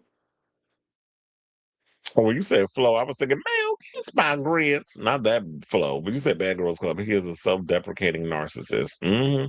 Madonna got dragged again because William Orbit tribute came off very main character, but I'm like, it's Madonna. What you expect? Her Michael Jackson tribute and Aretha Franklin tribute matched how she honored William Orbit. But what are they talking about? That it came with a very main character? What does that even mean? She told about the time that they experienced together. When you speak about someone that you knew that passed away, don't you speak about them in a sense of how you knew them and what connection that you've had and how you resonate? Don't everybody talk that way? I just don't understand. People just look for any little thing to bitch about. Hmm. Yeah, I mean, I heard that the numbers have gone up for Ray of Light, that people started revisiting the album. I haven't been one of those people, but I know there's been some people that are talking about that they've kind of just been revisiting Ray of Light since then. I love Skin, especially like the guitar riff in there. Um, no, that's Candy Perfume Girl. That's what I was thinking. Skin is Do I Know You From Somewhere? Now I remember. It took me a second. You said, but like you said, Madonna always makes everything about herself. We have all come to accept that. It's been 45 years, nothing will change. Hello, Leopard will never change the spots. $20 tickets for a Charlie XCX show, so Charlie's ego is still going to be higher than any chart position she'll ever see. Talk about shade. There needs to be some WIT, well, some wit to the offensive joke. Exactly. Eddie, Richard, Chris Rock, and Chappelle, the greats were always great wits. Hinchcliffe, no. Movie industry is also in Georgia.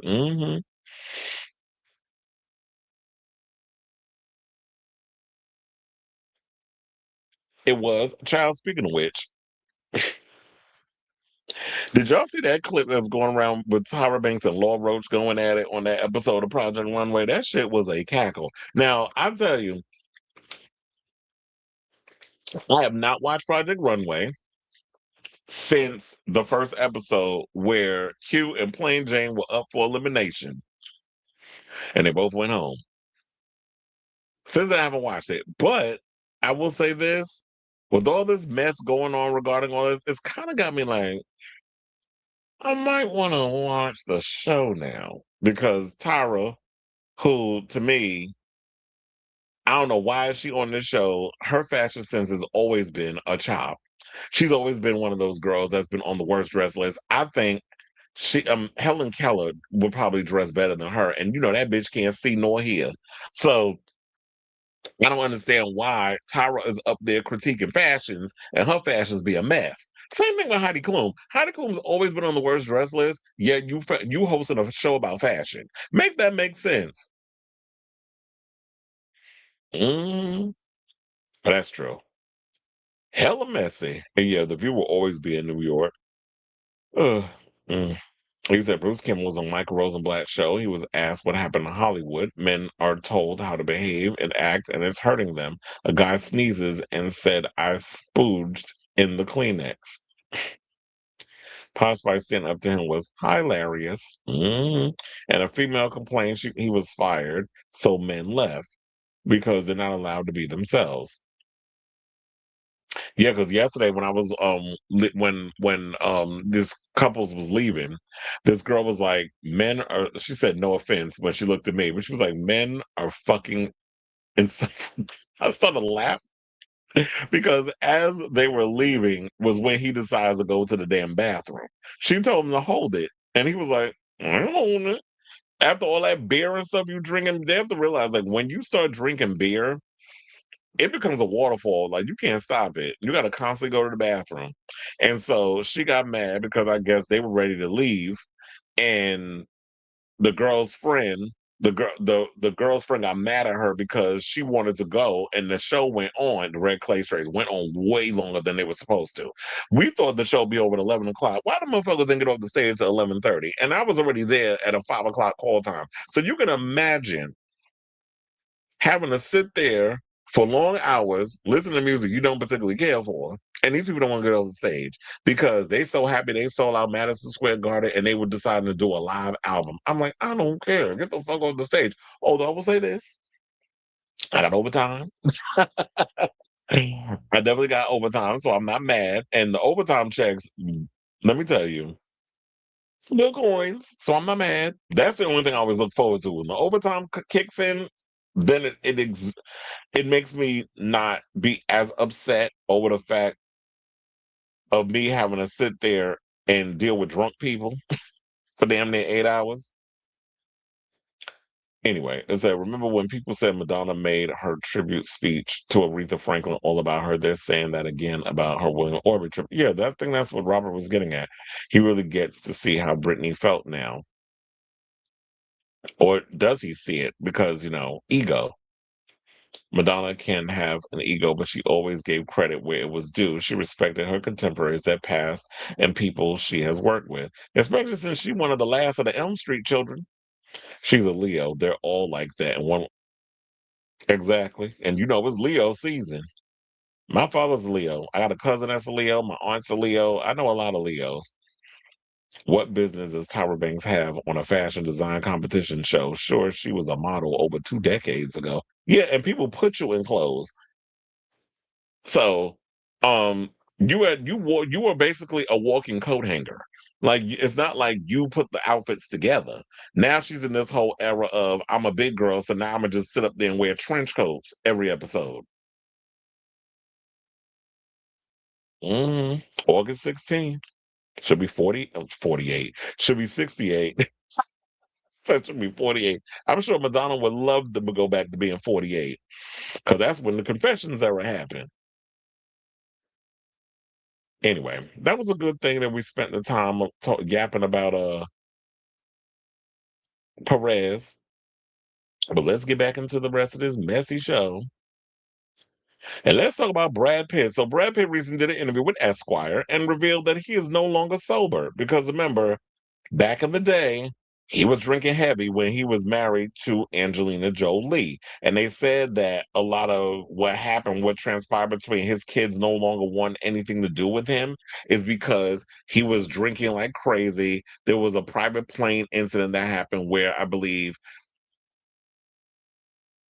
Angelina filed a report saying that he physically assaulted her and one of the kids. And one of the kids, I believe it was Maddox, because I think maybe he was trying to stand up to him on a plane and he got hit or whatever the case was. We don't know the extent of what happened. We just know it's a she said, and I don't think he said anything. So it's literally a one-sided situation. But now he's opening up and saying that he broke his sobriety after 7 years of not drinking. He said, I was sober for 7 years and then I got back off the wagon. This is what he confessed with a laugh in an Esquire interview published on Monday. In a more restrained manner, I got overconfident a couple of times when, yep, nope, not good for me, he explained, not in big quantities. Pitt sobriety came up after he offered the interviewer some wine during their sit down at the actor's $12 million Los Angeles home. After revealing he's no longer sober, Pitt explained he can have a few glasses of wine, but he can't have a lot. Well, what's a few glasses? What's your limit? Because he said he has to be professional. And my thing is, I just want to know what's your limit. Because here's the thing: I know a lot of people get on people who drink and act like you can't have a drink at all because part of your sobriety, it's a one day at a time situation. That's like for me, I was a bit of, I don't think I was an alcoholic. I don't think I had a problem, but I was someone who was a social drinker, drank heavily, but I had my wake up call. And I'm sure I told y'all this story. I drank to the point where I blacked out and woke up in a crack house. I was like, that will never happen again. Never happen again. So after that situation, I cleaned myself up. I didn't drink crazily like I used to. Now there was a period where I did go to Pride, maybe like 3 years ago, and I drank to the point where I remember I got on the train and I just literally just like let it all go in front of everybody, and then I got embarrassed and got off the train. I didn't tell y'all that story.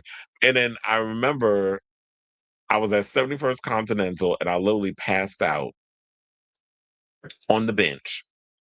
And I literally, when I woke up, it was like 11 o'clock. So I think I was just like out. And I'm surprised people left me alone. That goes to show that there's a higher power that be looking over me. Because I like phone clenched heavy, hard in my hand. Nobody bothered me. And I was just like that until I woke up. I was like, what the fuck? Where did the time go?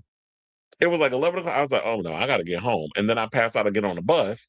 Woke up at the last time and I had to figure out. I was like, wait, now it took me a minute because I had to like sober up where I'm like trying to remember how to get back home. And I kept going the wrong ways. It was a mess. So I totally understand, but I need to know what's your limit because it's like, okay, now is it like wine is okay, but you can't do hard alcohol, like you can't drink whiskey or whatever the case is because that'll set you over the edge. Or is it people feel like, okay, wine is like something that you have like with a little steak or whatever, good little sippy sip, and then go about your day. You don't, people ain't gonna get fucked up off no wine. I mean, no, that's not true. You can get fucked up off of wine, but you just gotta know your limit. With me, wine puts me to sleep, like beer. Beer is something that puts me to sleep too. So now I just like stick to beer. I haven't gone out in a while with friends. Well, that's not true. I went out 2 days ago, and I had about two Irish mules, and that was it. That's all I drank, and I was okay. I was fine. I barely felt like there was any liquor in it. But with me, I've always been one of those people that I could drink like 10 or 11 drinks before I start feeling something, which is probably not good. That it's like I could continuously throw them back, throw them back, throw them back. And it's like I just don't feel drunk at all until you start mixing the alcohol, which I used to do. I did at one point when I was at Pride because a friend of mine kept giving me damn shots. And then somebody gave me a beer. And all of a sudden, when people start giving you free alcohol, even though you know you're not supposed to be drinking, I mean, not drinking, mixing, although it was free, throwing them back, and then you start to feel sick. One of my friends said that I walked right past him in the street and didn't even recognize. That no, that goes to show you when you got a problem. So now, elsewhere in the interview, Pitt, who split from ex-wife Angelina Jolie in 2016, revealed he felt the S word, as in something that Perez Hilton was trying to do to himself the other day, while navigating one little period of family stuff. Said the pain was so oppressive that I wasn't going to act on this, but I could feel the cold steel of the bullet in my head, and it felt like relief. This is what the Fight Club actor said. Pitt said that Pitt quit drinking after the alleged 2016 drunken plane incident, which is said to have contributed to the downfall of his and Jolie's marriage. Now, Jolie, who's 51, claimed in court documents that her then husband physically harmed her and one of their six kids, Maddox 24, Pax 22, Zahara, what are we doing, a countdown? Zahara 21, Shiloh 20, and twins and Knox and Vivian 18. The Mr. and Mrs. Smith co-stars were declared legally single in 2019 and settled their divorce last year. Yeah, but it seems like we still fighting over this damn, what is it, Mirabal, however the hell you say it, a state like the winery. They have a winery together, and they're still fighting over who's going to split that. So, um, it's settled. I mean, I'm glad that he's speaking about this, and this, I guess, is his way of dealing with, because I don't know if they bring this up in the interview, is that he's estranged from all of his kids, from his, they said his eldest children. So Maddox, Pax, Zahara, all of them don't really mess with him. I do believe one of his biological children changed their name. I think it was Vivian that went and changed her name. Like she doesn't even go by Pitt.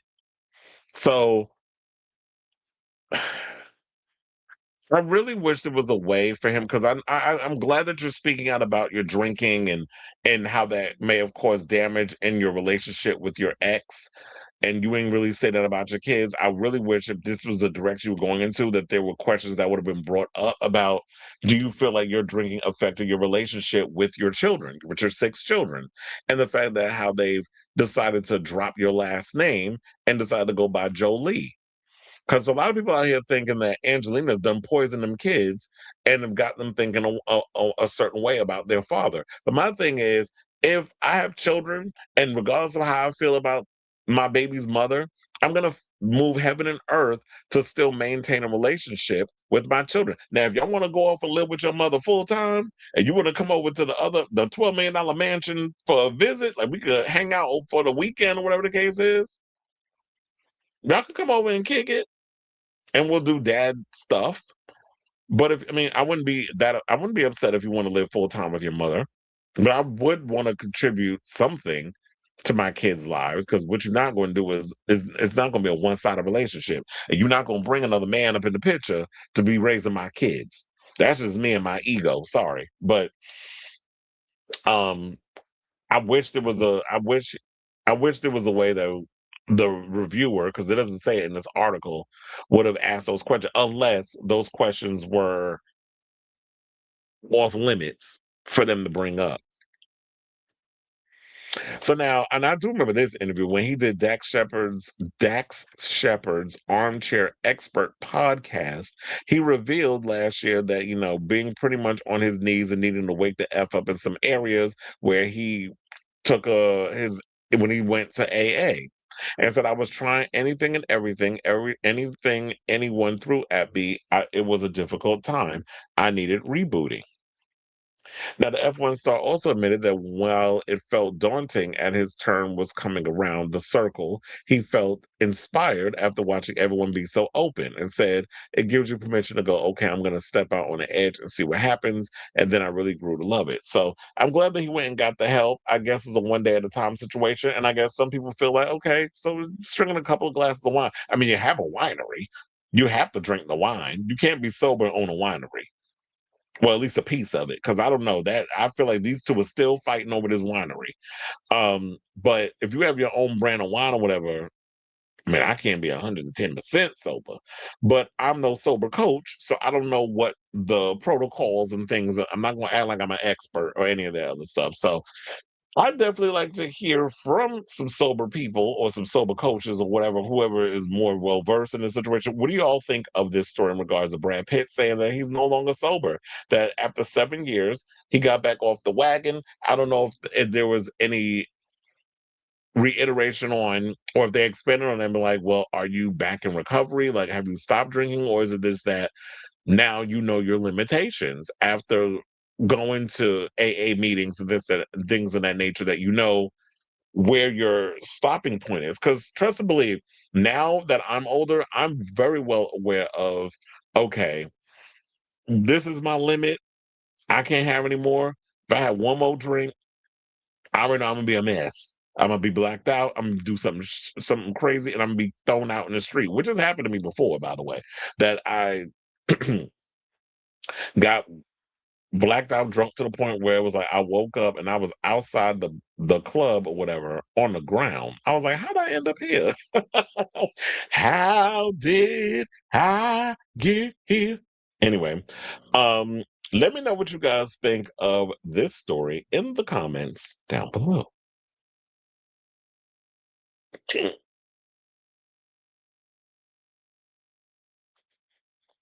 We need a sound clip on here of Nene Leakes saying, child, the ghetto, not a white refrigerator. Okay. Are we surprised pretty people with problems now? He's peddling overpriced skincare. Mm-mm. I don't understand why people are criticizing Madonna about her tribute to musicians that died. Any tribute is personal. My tribute to my mom was how she affected my life. I mean, and don't we all talk about people like that in so many ways of the tribute and all that other stuff? Like when we talk about things, we talk about how they resonated or we related to them in whatever way. I mean, she's gonna talk about the times that she spent in the studio with William Orbit. I don't understand why people is upset about that. Wait, what are we congratulating me on my not drinking? You said peer pressure is horrible. I hope young people don't do things just because the group does it, especially if it's okay. And funny enough, I never really gotten into drugs like that. It was always alcohol. You said, funny you keep mentioning beer and drinking because I randomly got the urge to crack open a cold one yesterday afternoon, 3 years of being sober when I was still underage. Didn't end up drinking though. Well, I'm glad you got that good willpower. Well, look, yesterday I went and bought 2 cans of Coronas from the 7-Eleven by my job, put in my bag, brought them home. And I did crack one open yesterday. I shouldn't have because by the time I got home, I was like, it's not going to be really cold, cold because it's hot outside. All that stuff. And it's been in my bag for like an hour. I should just left it in the refrigerator. But because I only like beer when it's like really cold. Oh, I hate wine. It gives me depression. I like beer more, but too much alcohol gives me leg pain. Oh, didn't know it was be doing that. He says substance abuse is another type of illness, but you have to make the sacrifice in order to be a good parent, etc. I think Brad started drinking again because of all the drama with his kids, Angelina. It could be. I mean, he's drinking and all this stuff. You know, he's got the Inez. I'm like, child, Inez, you better watch your back. Because if he out here drinking, we don't need him becoming the mean one again. Because I guess they was trying to say that he was a mean drunk. But I could definitely understand, like, with all the stresses going on with your hearing about your kids taking out ads, which I heard is a thing you have to do in California. I thought it was an ego. I'm like, okay, why are you even having to advertise that you changing your last name? But apparently, in California, you have to take out a page or an ad or something in order to get to do a name change, which is weird, but okay. Probably is depressed. I stopped drinking to be drunk. I stopped drinking to be drunk in my late 20s. I hooked up with people I wish I had. I think that's probably what it is too. I think we don't drink to enjoy the alcohol. I think a lot of times people drink to get drunk because, and it could have been a lot of times when I was younger, being deeply insecure, not being comfortable enough to go out and do things on my own. So in order for me to loosen up, because I was always, well, the Virgo thing or whatever, always when you're sober, you're always on edge, you're always worrying about somebody doing something they ain't supposed to be doing to you. Um, you end up consuming more than you need to. And then it's like, where's your limit? Charlie XX leak track Bel Air is officially being released by KATSEYE and it's bad. Her vocals are everywhere and the demo was copy and pasted credited as child, why is Cat's Eye even a thing? But we got to talk about them. That's coming up. My tribute to my mom was like that too. She was very important to me, and I loved her. Thanks for sharing. In the words of Miss Wanda, I hate beer. Exactly. That's what we was talking about when I was at the job. It's like, yeah, beer makes you go to the bathroom. Let's just say an article said the upcoming EP is literally rushed to meet demand, but the idea of a Cat's Eye album is not happening as the main vocalists are all gone. So what? All these other girls are pretty much the ginger spice of the group.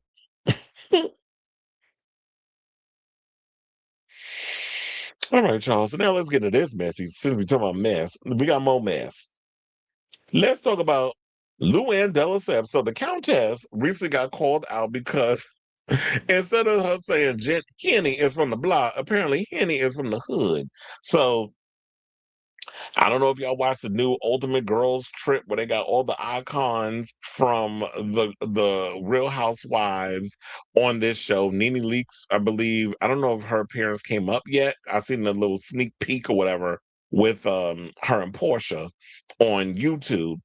But um Luann de Lesseps, who y'all know is from the New York conglomerate, was from the New York conglomerate because they got a new bunch of new girls now, brings up the pop icon on the Sunday premiere of the Bravo spinoff after a discussion about whether or not her co-stars should call her Countess or Lou.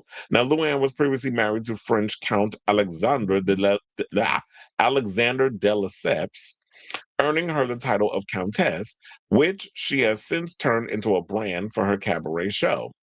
She said, "I'm really just Lou from Connecticut." This is what she said in the confessional. Like J Lo is from the hood, and the producer China said, from the block."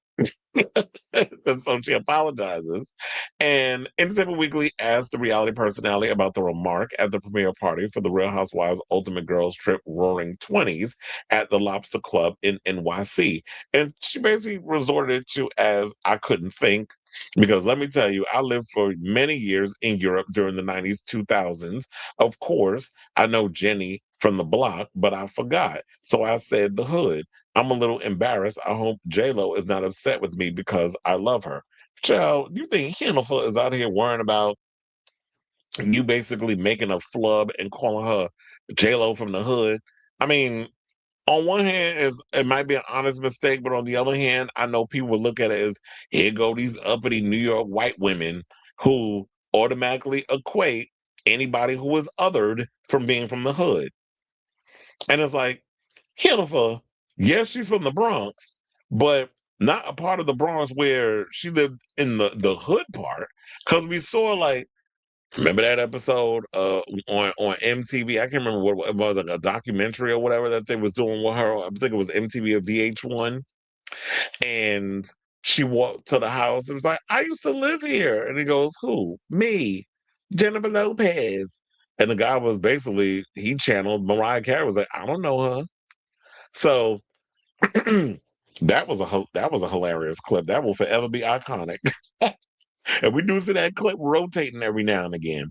But it's just unusual, like, okay, we got white women out here automatically equating that people like Jennifer Lopez, regardless of yes, she's Puerto Rican and whatever, y'all think all Puerto Ricans are all black people from the hood. Now, trust and believe, I was born and raised in the hood where I came from Brownsville, Brooklyn. I lived in the projects since I was about 12 years old. And then my parents uprooted us to the suburbs. So I went from the hood to Hollywood, I guess if you want to call it that, where not everybody is from that world. There's some people that, yeah, they from the hood, like Cardi B, basically just wears that stereotype all over herself. But Jennifer is cut from a different cloth. So it was an honest mistake. It happens.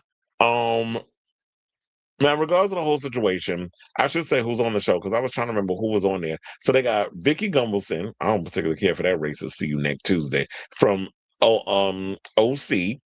Portia Williams from Atlanta, Teresa Giudice from New Jersey, Kyle Richards from Beverly Hills, Giselle Bryant from Potomac, and Lisa Barlow. Oh, I don't like that bitch either. From Salt Lake City. Now, there was a whole debate that came out regarding the whole Giselle Bryant situation, where I believe Carlos King said that Giselle Bryant is to Potomac what Nene Leakes was to Atlanta. And people got upset with him for saying that. And I'm sitting there looking at it like, in a way, wait, why is it so dark outside? It must be about to rain or something. Cause I'm like, it's 6 o'clock, and I'm like, why is it pitch black outside?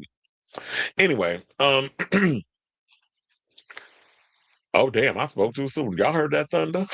I was like, oh, I'm glad I'm indoors. But anyway, so um in a way he's correct because yeah, we not in the sense where Giselle is quick witted and is good at being of the reading and the throwing the shade and this, that, and the other. But when you look at someone like a Giselle, she is the girl who is at the center of the whole situation. She's a pretty girl. She light skinned, got the pretty eyes, all other stuff, which of course they like all of that when you favoring certain black folks and featureism and things in regards to these type of shows. And plus on top, so pretty privilege, yes, it'll get you far. And it seems like she does have that HBIC type of energy that she brings to the show. So yes, people are going to look at Giselle as that girl, even though, yes, she is not on the level of a Nene, but she is somebody who brings a lot of the drama and or will center herself in it. So, um, but they said that the girls was getting along. I don't know. I haven't saw the Ultimate Girls Trip Roaring 20s. As y'all know, I really don't be out here caring about what's going on the Peacock. Like, I feel like, no shade, but I definitely feel like this whole female ensemble type reality show has run its course. I just think that people have moved on from it. I know Andy Cohen's still trying to hold on to these shows by a thread, but we already lost basketball wise. They done canceled that. Um, Love and Hip Hop is going. And so all we got, I mean, y'all got Love and Marriage, Huntsville, and all that other stuff. But yeah, this whole ensemble reality thing, unless y'all can come up with something new and fresh to bring to the table, I feel like people have moved on from this type of show. But if y'all have seen it, let me know what y'all think about the Ultimate Girls Trip. Is it good? Is it worth watching? Do they bring the drama? Is it like what? I haven't seen the show, so I don't know if it's worth watching, but I definitely want to hear from y'all. Let me know in the comments down below.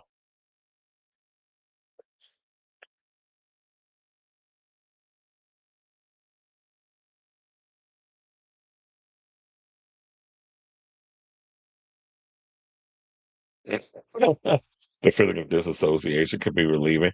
I'm going to watch Infested, but I'm told if you have fear of spiders, please just think about it because you won't sleep at night. I saw Infested. Look, that was what drew me to Evil Dead Burn because the director did Infested, which I remember when that movie first popped up on Shutter. I watched it. It was a good movie. So that's how she want to be seen. J Lo is sick of being seen as an uppity prima donna. She wants us to know or believe she from the block. Well, yeah, because it was like when you say the block, why? Because I call her Jennifer. Jennifer. Because we be calling her down here. Yeah, surprisingly, I didn't call her that much because I was going by what Luann said. But I believe it that it's like she be wanting them hood points so bad. She wanted that credibility because she wasn't that girl, but because of her association with the diddler, and you know all of that other stuff. She wanted that cred. Remember when she dropped the N word in I'm Real and they gathered her ass and she quickly went and apologized and they took that off the song. Mm-hmm. Felix did not like Hannibal. Like you said, she lost that block part of her personality when she became famous. That part of her is long dead. She tries to use it to be relatable. It's not working, girl. Okay.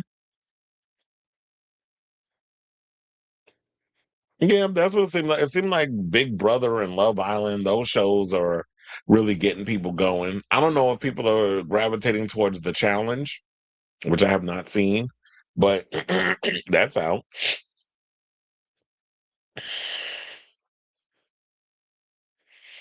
All right, y'all. So now we down to our final four topics. So before we get to our final four, if you could please do me a solid, hit that like button, subscribe, smash the notification bell, all that good stuff. Please and thank you.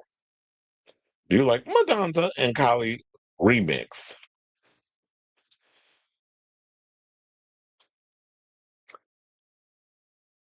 Want to be on? I'm gonna be honest. I don't like it. I don't like the remix. I think the beat is just not giving me what I need, and it's literally Kylie singing Madonna's parts. I I feel like if I want a Madonna Kylie collaboration, I need a real collaboration between these two. I need a The Boy Is Mine. I need a Me Against the Music. I need something that iconic. I don't want Kylie coming and singing on a song that pre-exists. So I feel like, oh yeah, y'all finally getting y'all collaboration. Here it is. And I'm like, that's it. So I was disappointed. And I know we're supposed to like it because it's Madonna and Kylie getting together and, icons and gay Christmas, blah, blah, blah. But I'm just like, it's like opening up a gift from somebody who gets you clothes for Christmas, knowing full on well this ain't the type of clothes you will wear. And you look at it like, oh, thank you. That's what it gives.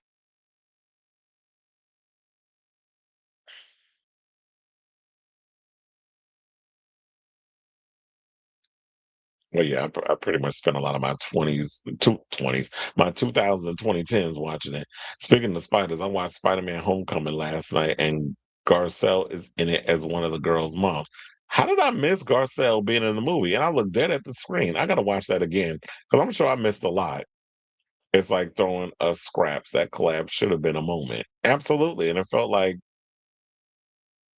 the moment was wasted. So Madonna feel like, oh, you just gonna give us scraps and we just supposed to accept it? All right, niece. Breaking news. What's going on?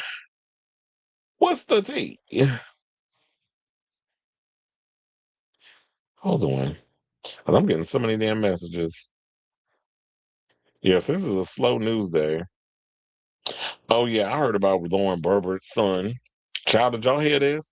Well, apparently, birds of a feather, because since she out here playing, diddling with men and doing sexual things at Broadway plays, now her son is back in legal trouble. He was arrested on multiple felony charges tied to the alleged sexual exploitation of a child. Her son looks slow. 21-year-old Tyler Bobert was arrested Sunday in Colorado with court records listing the alleged offense date as. So why are we in 2026 talking about something that came out January 1st, 2024? Tyler faced three sexual exploitation charges, including allegations involving inducement of enticement, possession with intent, and video, along with two counts of contributing to the delinquency of a minor. Representative Bobert tells TMZ, I love my son more than she likes sucking dick in public places where children is around.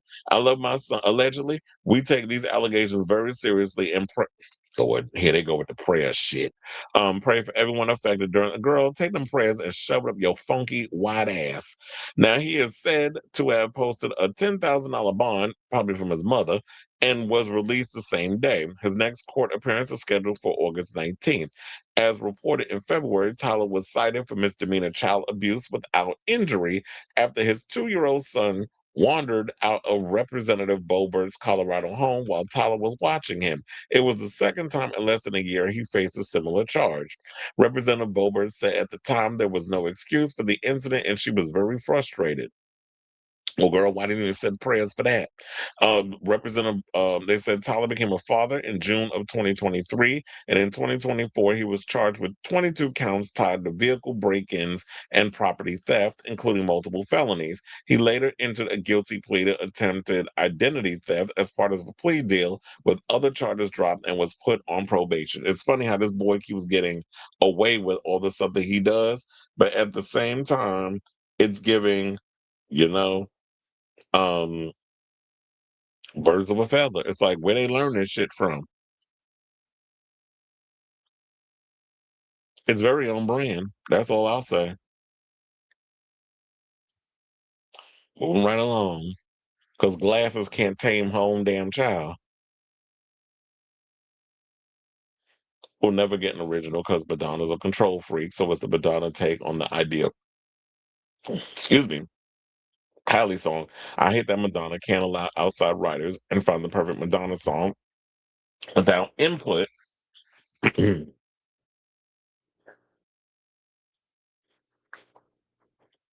don't know what happened. It was like I did that burp, and you remember when you feel that acid in the back of your throat, like you about to throw up. I don't know where that came from. Before I came into the show, I did eat fish and some rice. That's why Cher won't do it because Madonna has to be involved and has to produce and write. That well, I mean, you can produce and write, but it just collaborate. It should be a collaborative effort. That's Love Sensation, the perfect Kylie Minogue song written and produced by Madonna. I'm still disappointed, but anyway, Henny. We talked about him earlier, so let's get into it now. Let's talk about KATSEYE. So apparently, KATSEYE is down to now the 4 members because it was 6 of them. 2 of them already left within a year of each other, and they lost another person. And now, we don't know why, but it seems like to me they both have come out with the same damn excuse. Their mental health or whatever that they want to have us believe in this situation. So KATSEYE is temporarily. Would you move? Shit. KATSEYE is temporarily losing another group member nearly 6 months after Manon.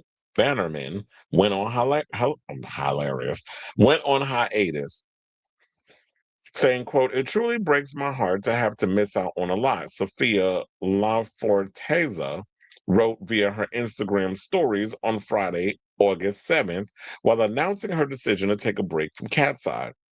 "You know how much I love being on stage, performing, and sharing these moments with you." Now, Laforteza, who's 23, alluded to play- health issues playing a role in her decision to take a step back from the limelight. "Making the decision wasn't easy, but I'm learning that health has to come first," she continued. "I'm realizing that if I don't take care of my mind and body now, I won't be able to keep doing what I love most for so long." The singer concluded, "Thank you for being so patient, understanding, and always showing me so much love. It means more to me than I could ever say. I promise I'm going to work as hard as I can to get through this, heal properly, and come back stronger.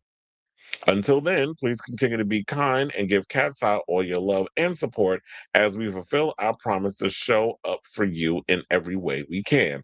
I'll be here as one of the icons," and how she spells it is EYEKONS. That's what they call their fans. "In the meantime, with y'all, see you soon." And La Forteza has served as KATSEYE's leader since the band formed through the reality survival show The Debut, Dream Academy, during under Hybe and Geffen Records in 2023. Which I remember Adele once upon a time was a part of that whole Dream Academy. And I remember hearing she threw some shade at that whole concept of how they be trying to put the girls together and the rigorous training that they put these girls through. Now, Laforteza's decision to step back from KATSEYE comes as Bannerman, who's 24, announced her own hiatus from the group back in February. So, like I said, 6 months later, we got another girl dropping out. Now, who knows? Probably by December, we'll lose another one. So, and then Bannerman said, "After open and thoughtful conversations together, we are sharing that Manon will be taking a temporary hiatus from group activities to focus on health and well-being." Well, that was the statement that they dropped. But here's the question, because y'all want to come in here and talk all this stuff. I'm healthy. I'm okay. I'm okay. You're okay. I'm okay. You're okay. Y'all know that Taint McCrae song. But anyway, um, at this point, it kind of makes me wonder, is like, what is going on within this group that y'all just break it up left and right? The members are leaving because they keep talking about mental health, mental health. What is it that they putting y'all through that's causing this mental health stuff? I get that you're probably working hard and everything to perform and give the fans that y'all have what they want. But it's no shade, but the music ain't giving. And to me, it's like the music ain't even giving enough to the point where y'all should be out here screaming mental health. So if Cat's Eye decide to break up tomorrow, I won't feel no ways tired because I don't care for their music. I don't know nothing about these girls enough to even give a good goddamn. I just knew that this was a top story and we need to talk about it. But the music just, in my opinion, ain't giving. It just feels like y'all are no different than any of these other manufactured K-pop groups that we have out right now. And I'm sure they have a real solid fan base, but the music ain't matching all of what y'all trying to act like y'all giving. So if this is about your mental health, sis, get all the help that you need. Do what you got to do to get yourself together. But at the end of the day, the music is a chug. So I say all this to say, what do you guys think of this story? Are y'all upset over the fact that Cat's Eye done lost two members now? Do you feel like Destiny's Child, well, Destiny's Child was a quartet, became a trio. Do y'all think they probably work better as a quartet instead of a sextet? So let me know what you guys think of this story in the comments. And look, now that they lost the leaders, the quietest kept. People said that the rest of them girls ain't got the greatest voices. That's what they got Pro Tools and things for, and auto tune and pitch correction and all that stuff. Where y'all could get up there and give full on Tate McRae, which is we'll give you choreo, but the mic is off. So let me know what you guys think of this story in the comments down below.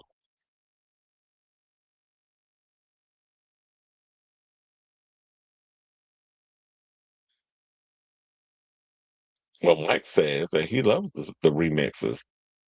It's either bullying by the other girls or their manager are pushing them over the limit. Mind you, this is a K-pop group. They will push them to death. I believe it. I like the video. It was cute seeing them playing around backstage, and Kylie really seemed like she loves being around Tanta, and it seems like they genuinely become friends. Well, the video, the video makes the song better. I gotta watch the MLBC podcast because I know they did a video yesterday on the Madonna Kylie collab.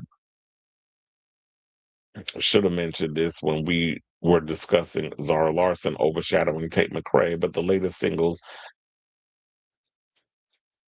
um, Tanashi from Gag, I was not expecting. That was another thing too that we gotta also give Tanashi her flowers. Tanashi is definitely stepping her pussy up during this era where she's working hard with the choreo, pulling microphones out of her purse instead of gats out of her purse, aka Erica Badu.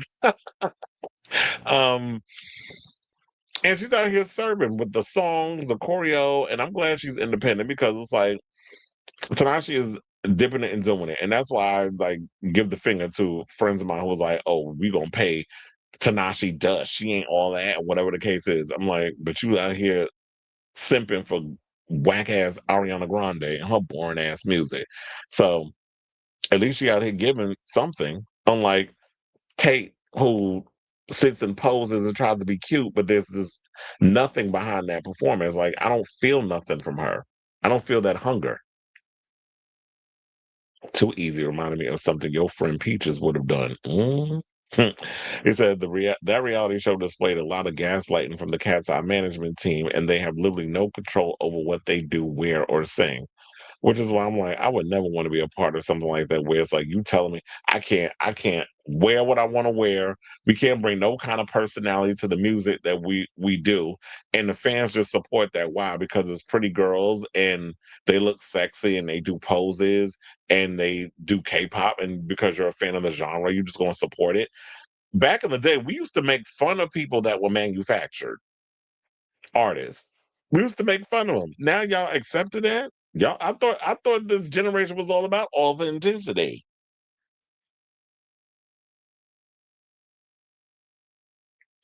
Anyway, let's move on.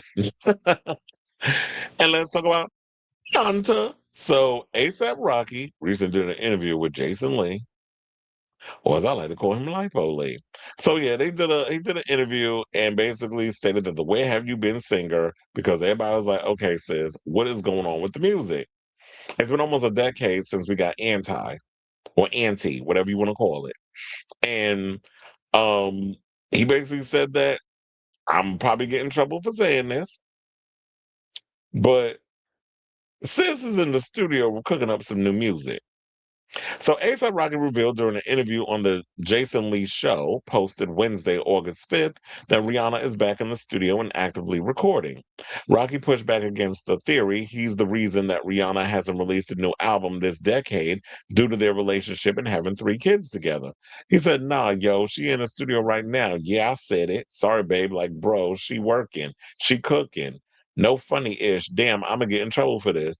Now, there hasn't been much movement, as we all know, when it comes to Rihanna's publicized plans for new music. She always says, I'm working on some stuff. People always start rumors that she's going to be coming out with music, and then we don't hear anything. But except for that song she did for the Smurf soundtrack back in 2025, which was about a year ago. And I don't think people was feeling that song, nor the movie. So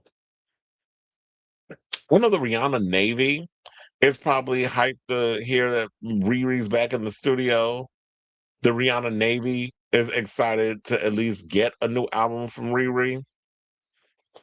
But it's no shade. I've already made peace with the fact that Rihanna comes out with music that doesn't come out with music. I moved on. There's other artists that have fulfilled that hole for me. And I love Rihanna's music. So if she don't want to come back and make music or whatever, if she wants to retire like Britney Spears, and just don't want to make music no more and wants to just do her Fenty Beauty or work on that Fenty empire and raise them 3 babies, then let her do that. But if she doesn't want to come back and make music anymore, I won't be as upset. Because here's the thing. The one thing that's always irritating me about Riri is that Rihanna has got a very good ear for curating music and bringing like the best songs on an album. It's her stage presence she got to work on. She is the most laziest live performer I've ever seen. She'll get up on that stage and give you the bare minimum, and y'all be up in there talking about she eating. Eating what? Cookies? A sandwich? Because she ain't eating with the choreography and the stage presence.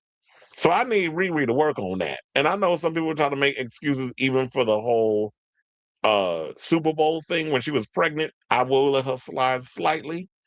But in so many ways, she was performing the way she was pregnant as she was when she wasn't. So that ain't saying much. Now, elsewhere in the interview with Rocky, the host recalled a time where he bumped into Rocky and Riri around 4:30 in the morning at a Walgreens where the couple was having a Nerf gun fight in the aisles of the store. They said there was nobody else in the store at first but us, and y'all were two kids acting a damn fool, and it was the funniest thing.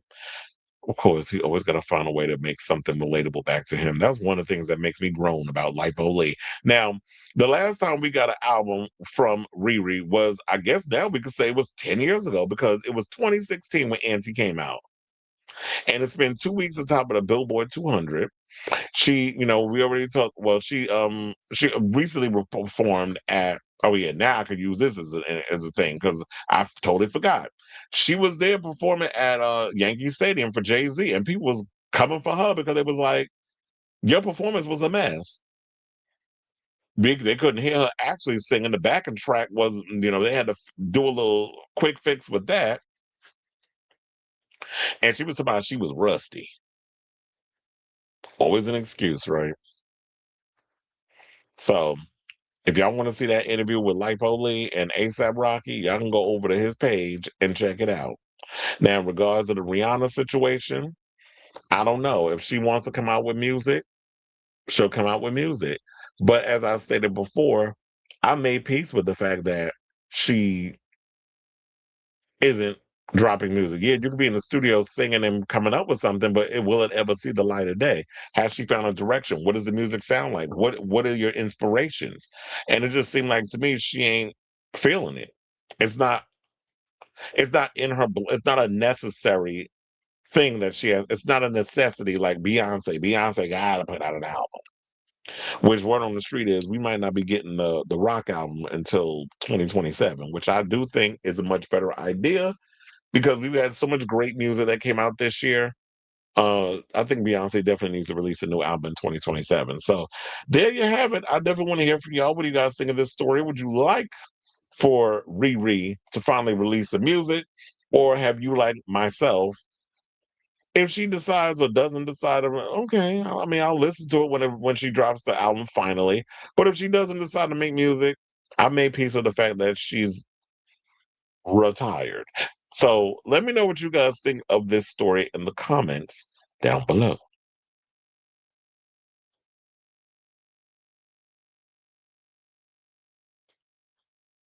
Be basically saying we can what?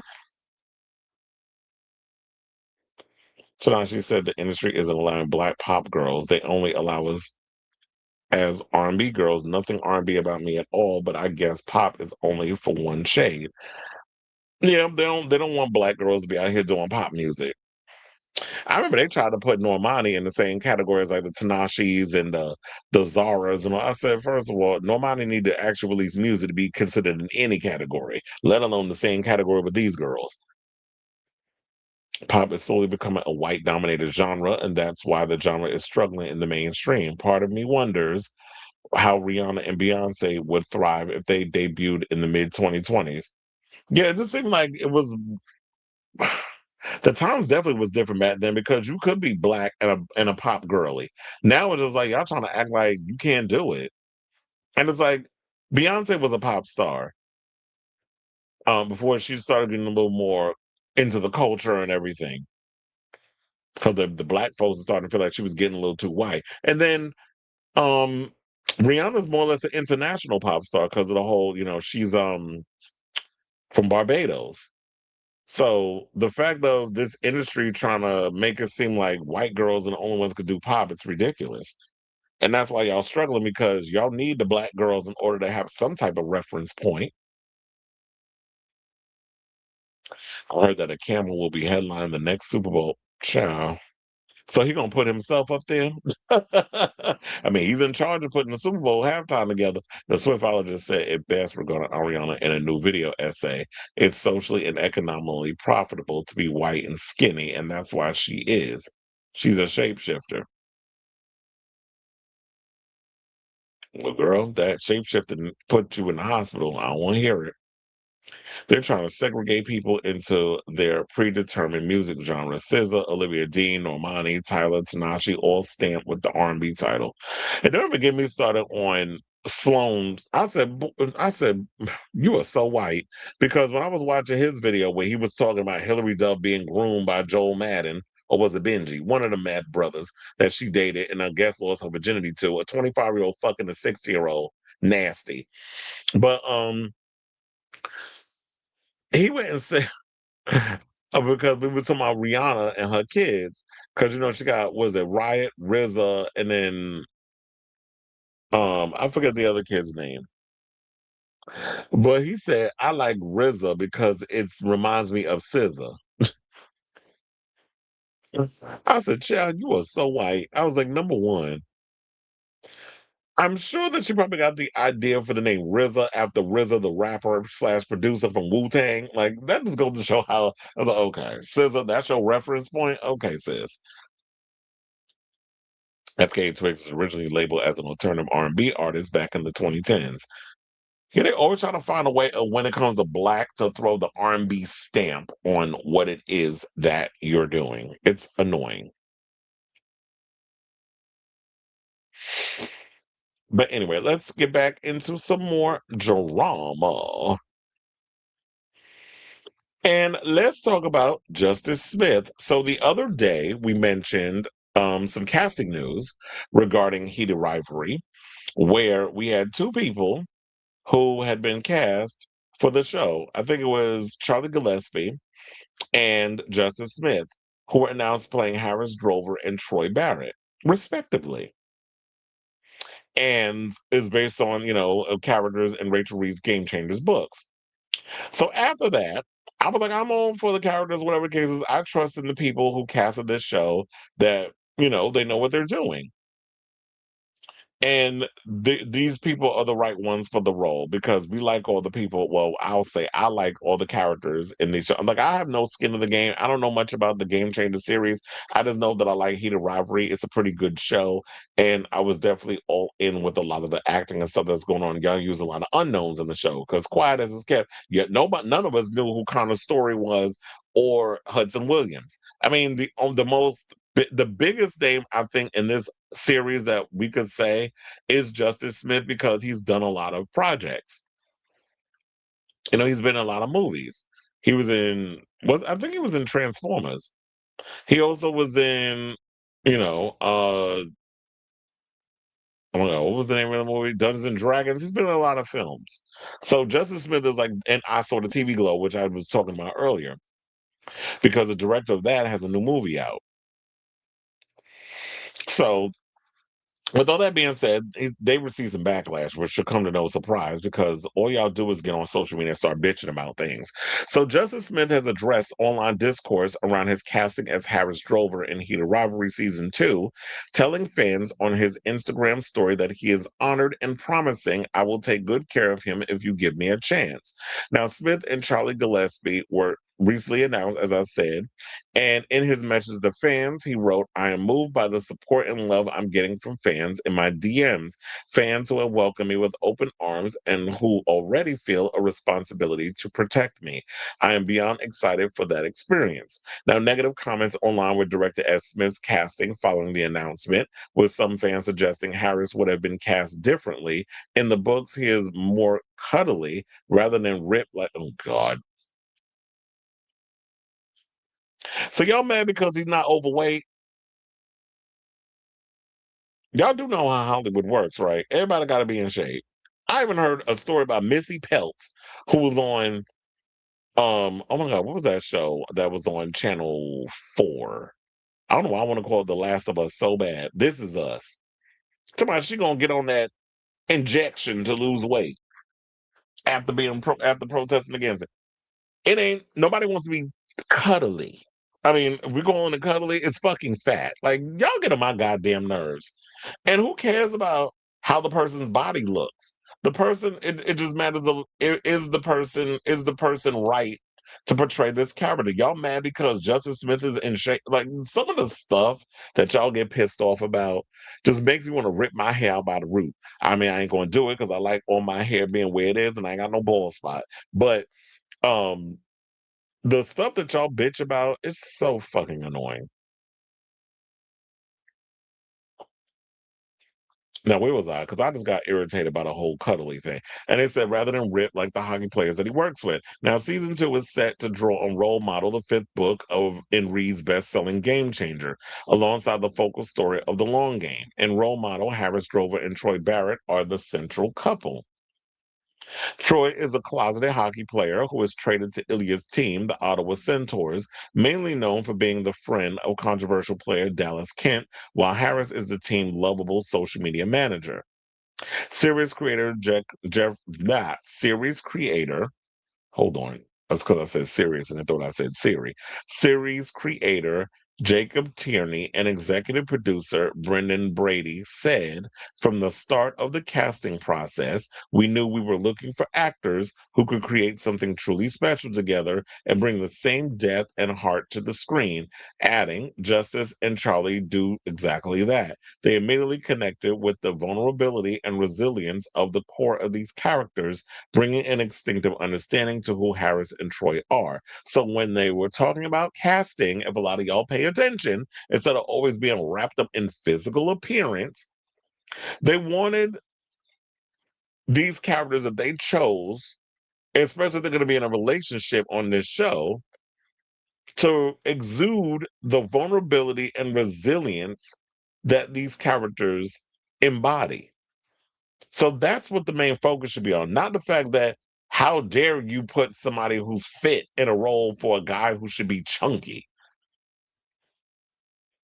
It's a TV show. If you want specificity, then read the freaking book. Y'all get on my goddamn. I really feel like some of you fans need to seriously go outside and touch some grass or let some of feel that rain on your skin or whatever it was that Natasha Bedingfield says in that unwritten song. Now, Rachel Reed also referenced, excuse me, earlier casting doubts on her Instagram story, writing, thinking about all the people last summer who told me the casting for Ilya and Shane was wrong and bad. Oh yeah, so that's what it was. He was in Jurassic World: Fallen Kingdom, Detective Pikachu, and HBO's Generation. And he's been very open about being a part of the queer community. So Justice is one of us. Leave him alone. Let these people do what they do. And like I said before, because they did such great casting on Ilya Shane and also on Robbie GK and Francois Arnault's characters, all the actors that they chose to exude the sexual tension and the chemistry that they have on this show, I'm going to trust that these people know what the hell they're doing. And I think people need to just shut the fuck up and wait for the show to come on television before y'all start coming to your damn conclusions. Wait for season 2 to come out. But it's just the usual. Everybody wants to just jump on social media and start bitching for the sake of bitching. So stop bitching. Anyway, I say all this to say, what do you guys think of this story regarding people getting all upset over Justice Smith being cast in Heat of Rivalry season 2 because he's not cuddly? Whatever your thoughts are, let me know in the comments down below. Mhm. I understand that people are upset that there's no fat representation, excuse me, on the most popular homosexual TV show, but Heat of Rivalry is still not all that to be getting so upset about. Well, that's because you're not into the show, but at the end of the day, it's a soap opera. But you already know how these gays are, or sorry, homosexuals. where it's that representation argument that we always see. Like, when you see pictures of people, like a bunch of gay guys in a photo together, and people make the negative comments where they're like, oh, well, you all look alike. Like, where's the black friend? And so now y'all want a goddamn Benetton ad. Where's the fat friend? Where's the ableist friend? So it's always, we're the one that got the autism. It's like, come on. Y'all want every if somebody doesn't have like a rainbow plethora, like a whole rainbow representation of people in a photo, they're racist or they're this or they're that. And maybe in some cases there are some people out there that are, but so I'm always trying to make a picture of what it is that you feel like you want people to put in something to make you feel comfortable.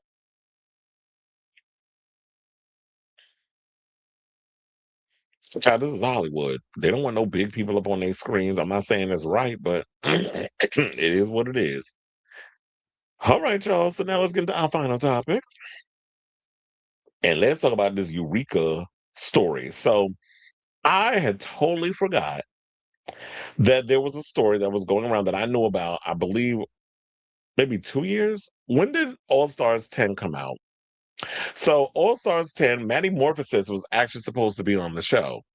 But because there was an alleged story that came out, and I remember a real close source told me this, that it's in the whole drag race fandom that works with the girls and everything, had told me a story that Maddie Morphosis had allegedly SA'd another queen. I didn't know it was Kerri Colby, or maybe it was told that it was Kerri allegedly, but I had forgotten.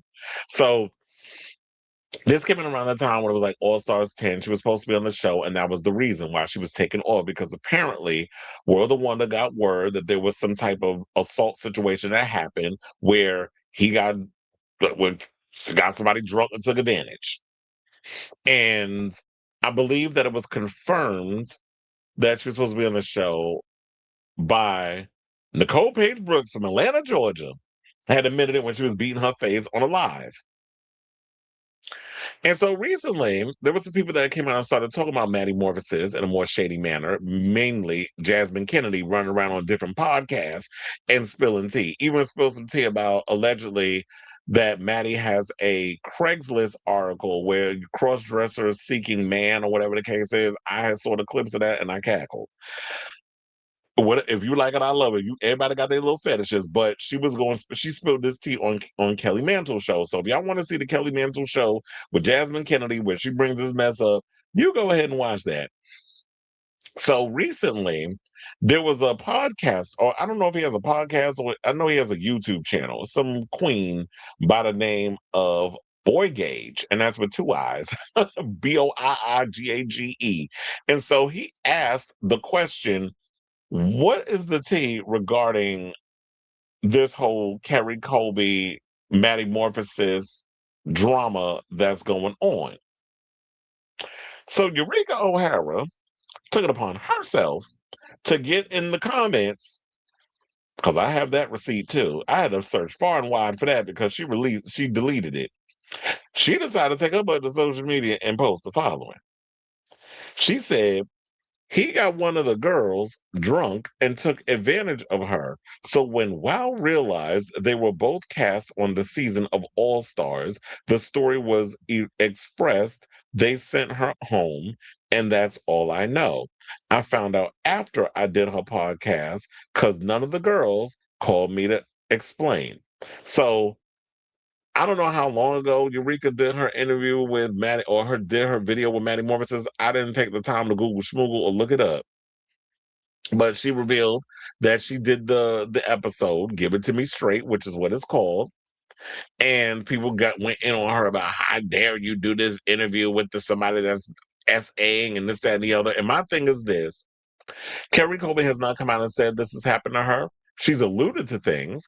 And I have the latest video of her where she's speaking on what was the tea. So, um, Eureka took it upon herself to post that in the comments for what the guy asked. To which I guess people gather her over that, and she decided to delete the post. But of course, once you post something, it's forever. You can't get rid of it. Hence why I'm showing it to you here. So then after that, she decided to get on social media and explain why she took down the post and why she did what she did. So hold on a second as I pull up that clip and we gonna come back and we gonna talk. Please hold. But no, they're mad because I commented. It was a little messy, and I did admit to Maddie because Maddie texted me, and I deleted it because she had an issue. Because I was being messy. I just wanted to say it because I'm like, why isn't anybody saying it? Like it's a well-known thing as far as like amongst the Drag Race girls and like being talked about. Like girls got mad at me because I went on her podcast. Like after I got on the podcast, girls were mad at me about it. And girl, I just said with the tea. But because Maddie texted me, I did delete it. Like if it's true, why is it hush hush? Yeah, so I just spoke on it, being messy actually. And I'm going to be honest. You know why? Oh, hey, Chrissy. You know why it kind of irked me? Because to me, it just feels like we're always so quick. And this is me being a feminist too. Like, why is everyone always so quick to be all hush hush and quiet when it comes to white cis men? And I was being messy and kind of bitchy, honestly, because when I saw the video, I was just kind of like, why isn't anyone stating what I've heard and know to be true? This is what I know to be true. So I just said what I said. I don't know if you could necessarily say it's what you know to be true because you said you didn't know anything about this situation until it was brought to your attention by other girls within the drag race well, not drag race fandom, but in the drag race space because the other queens was talking about it.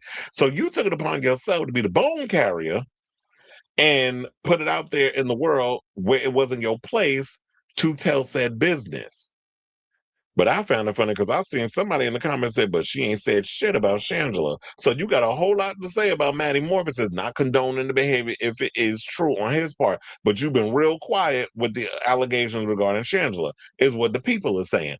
I don't know. I don't follow her like that to know where she stands on the situation. But if the people saying you've been real quiet about Shangela, it's kind of got me side-eyeing you. And another thing that was pointed out to me, because I don't remember who said it, but it was like, if Shangela's so innocent, why the hell she flee to Mexico to get work? People who innocent don't have to leave a whole damn country at the end of the day. So I'm gonna just leave it there. So now some of the people in the comments said it's a double-edged sword because allegedly the sleuths are saying Maddie got Kerri drunk and took advantage of her or tried. As much as I appreciate Eureka for calling it out, if the allegations are true, the queens who were the victims of this should have spoken on it on their time. Absolutely, which is what I said. Or if they choose not to, that's also fine. And that's what I was going to say. Now, what it was to me, what Eureka seemed like she was trying to do was because when she got called out for doing this situation, she tried to find a way to backpedal out of it by saying, oh, I didn't know. And maybe genuinely you didn't know what had happened. But at the same time, that's not your place to go, well, let me try to slither my way even further out of it. And I'm going to take it to the extreme. Whereas now I'm going to tell all her business and reveal who allegedly it happened to. That wasn't your place to say that. And talk about why is nobody talking about it? Because it's not your place to tell. It's not your business to tell. But child, I shook the damn table because how all this started was when I posted on my page and they got over, let me see how many, 62 likes, 106 comments, 3 shares. But it was a lot of people that looked at the post because I said, excuse me, I find it tacky that a former drag race queen with a big back who made someone spill, or sorry, let me read it again. I find it quite tacky that a former drag race queen with a big back who made someone take the fall for her booger sugar had the nerve to spill Kerri Colby's tea regarding being allegedly SA'd by another drag race queen. So of course nobody knew what I was talking about, so I had to go and put it in the comments because I try to be vague. Messy. Since you want to be messy, I'm gonna be messy too. But one person said when she explained it, it made sense. She said, "Why are we trying to protect this period who is allegedly displaying predatory behavior?" It kept coming up, and everyone was tap dancing around it. Yeah, they're tap dancing around it, but at the same time, it's not your business to tell. And here's the thing: for all we know, you don't know if it's true. So you going around saying making such a big allegation. What if Maddie more lawyers up? and hit you with a cease and desist or defamation of character. So y'all have to be real careful in regards of some of the accusations, whether true or not, that you're making about someone, especially when you're doing something based on hearsay. It didn't happen to you. It is not your place to tell someone's business. But one person said, of course, Eureka was going to be messy and spill Kerri's tea about Maddie and confirm the rumors everyone has already heard for months now. But then another person I know, Josiah Seth McComsey, said, I used to hit the booger sugar with that big back here in Vegas, too. How she get someone else to take the fall? Oh, yeah, then I had to spill that tea. So apparently, her former assistant, who now goes by Paloma, they transitioned, had ended up taking the fall for her drugs and things. So I was like, so I'm not lying about her love for the nose candies. I be knowing to you. I told you, I got friends in high places that tell me shit. I know it's your business. I ain't trying to be all messy about it, but look, we're in the world of gossip. This is what we're gonna talk about. I was trying to see if I could see how many people like the post or whatever, but it doesn't matter. A lot of people responded because it's messy. And so um I do feel like Eureka does have a point where y'all do go around protecting a lot of cis white men when they assault and all this other stuff. That goes without saying. But I feel like it needs to be on both sides. If you want to come for the white queens, you got to come for the black ones too that be out here doing derogatory things to people. And somebody said, meanwhile, you're still dragging Kennedy into this when she don't sexually assault anybody.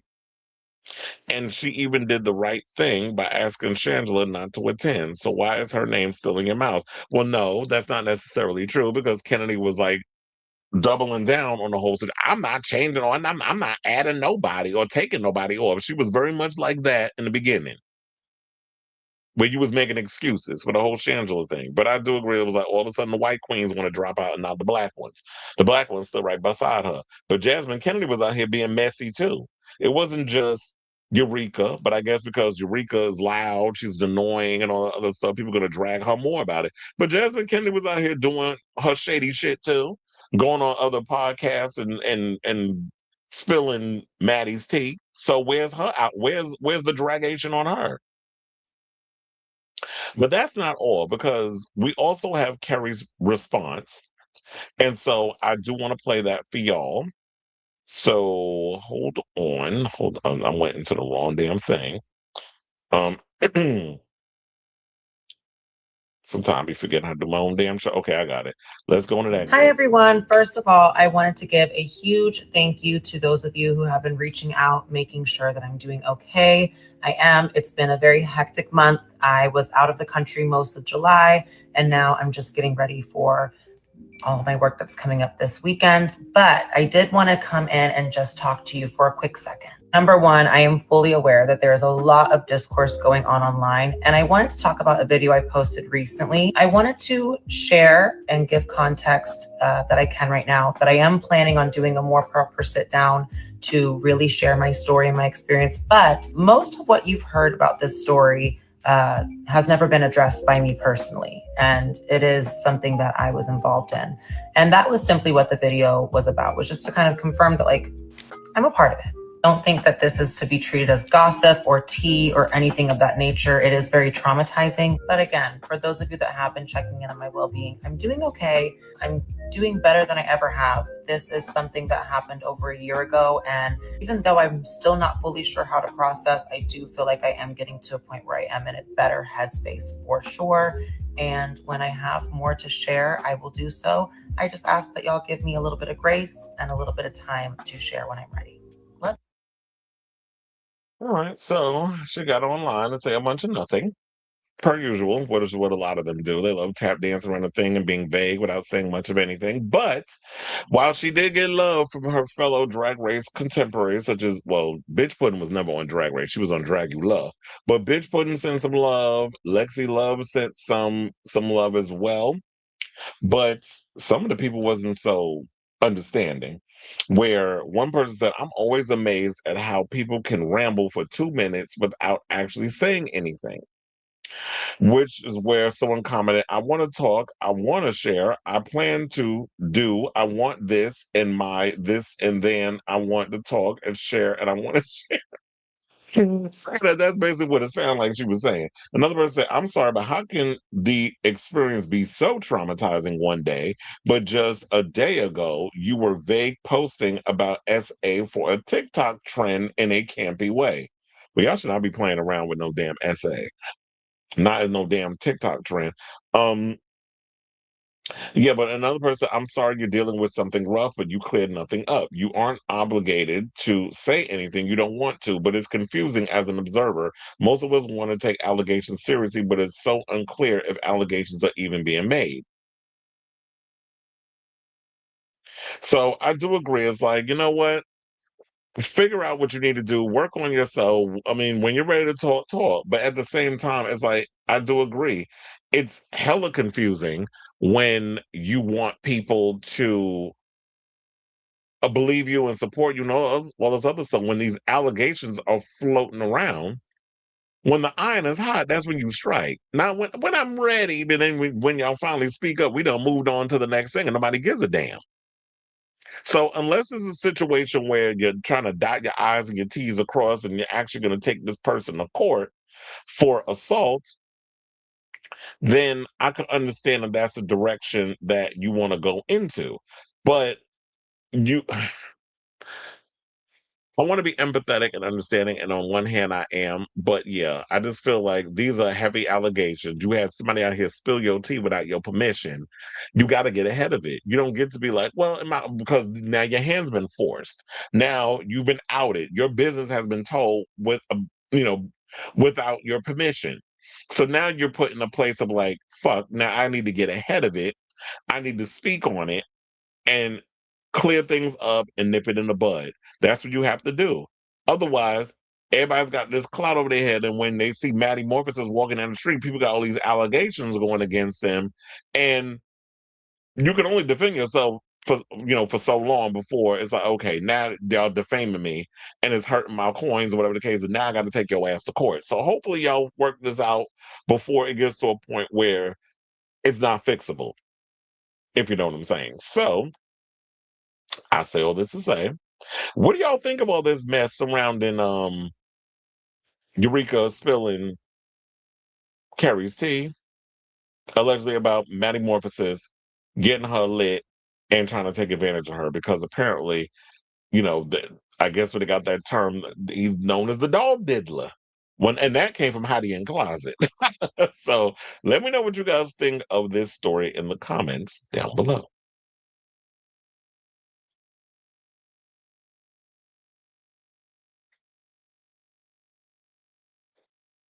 I always question why Maddie never said anything about dropping out from All Stars 10 or even joked about it. Shame on Jasmine and Eureka for trying to turn an allegation into tea to spill. Bricky and Chop. Ooh. Isn't Maddie allegedly straight? Yeah, they was the first heterosexual drag queen to compete on Drag Race. But I don't know, probably since then he's been figuring things out, or maybe he's not as straight as he claims, because I don't know any straight men that do drag. I mean, I understand if you want to put them in a dress or whatever the case is for like a reality show, whatever the case, but like straight men doing drag, if there's some out there that really be down with doing a drag, then I need to meet y'all. But I always equate that people who do drag as a part of our community in some way, shape, or form. But yeah, but apparently, according to Jasmine, he got a little fetish that you a cross dresser that likes hooking up with the dolls, which is why they call him the doll diddler. And she even said in the video, text Silky. So, I guess Silky got some tea on it too. Why is everyone always so quick to be so hush hush and quiet when it comes to white cis men? Two things can be true. Eureka is insufferable, but she's also a kid. Sabrina Carpenter is back, and her gay friend Corey from Girl Meets World did a reel to Bring Your Love. I know a lot of Madonna fans complained she wasn't posting or promoting, but I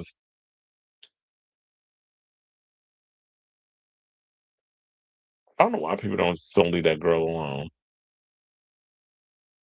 Well, it's not like Sabrina's fans cared all that much about the track in the first place. She isn't touring right now, which I find weird considering the Coachella performance saved her album from flopping.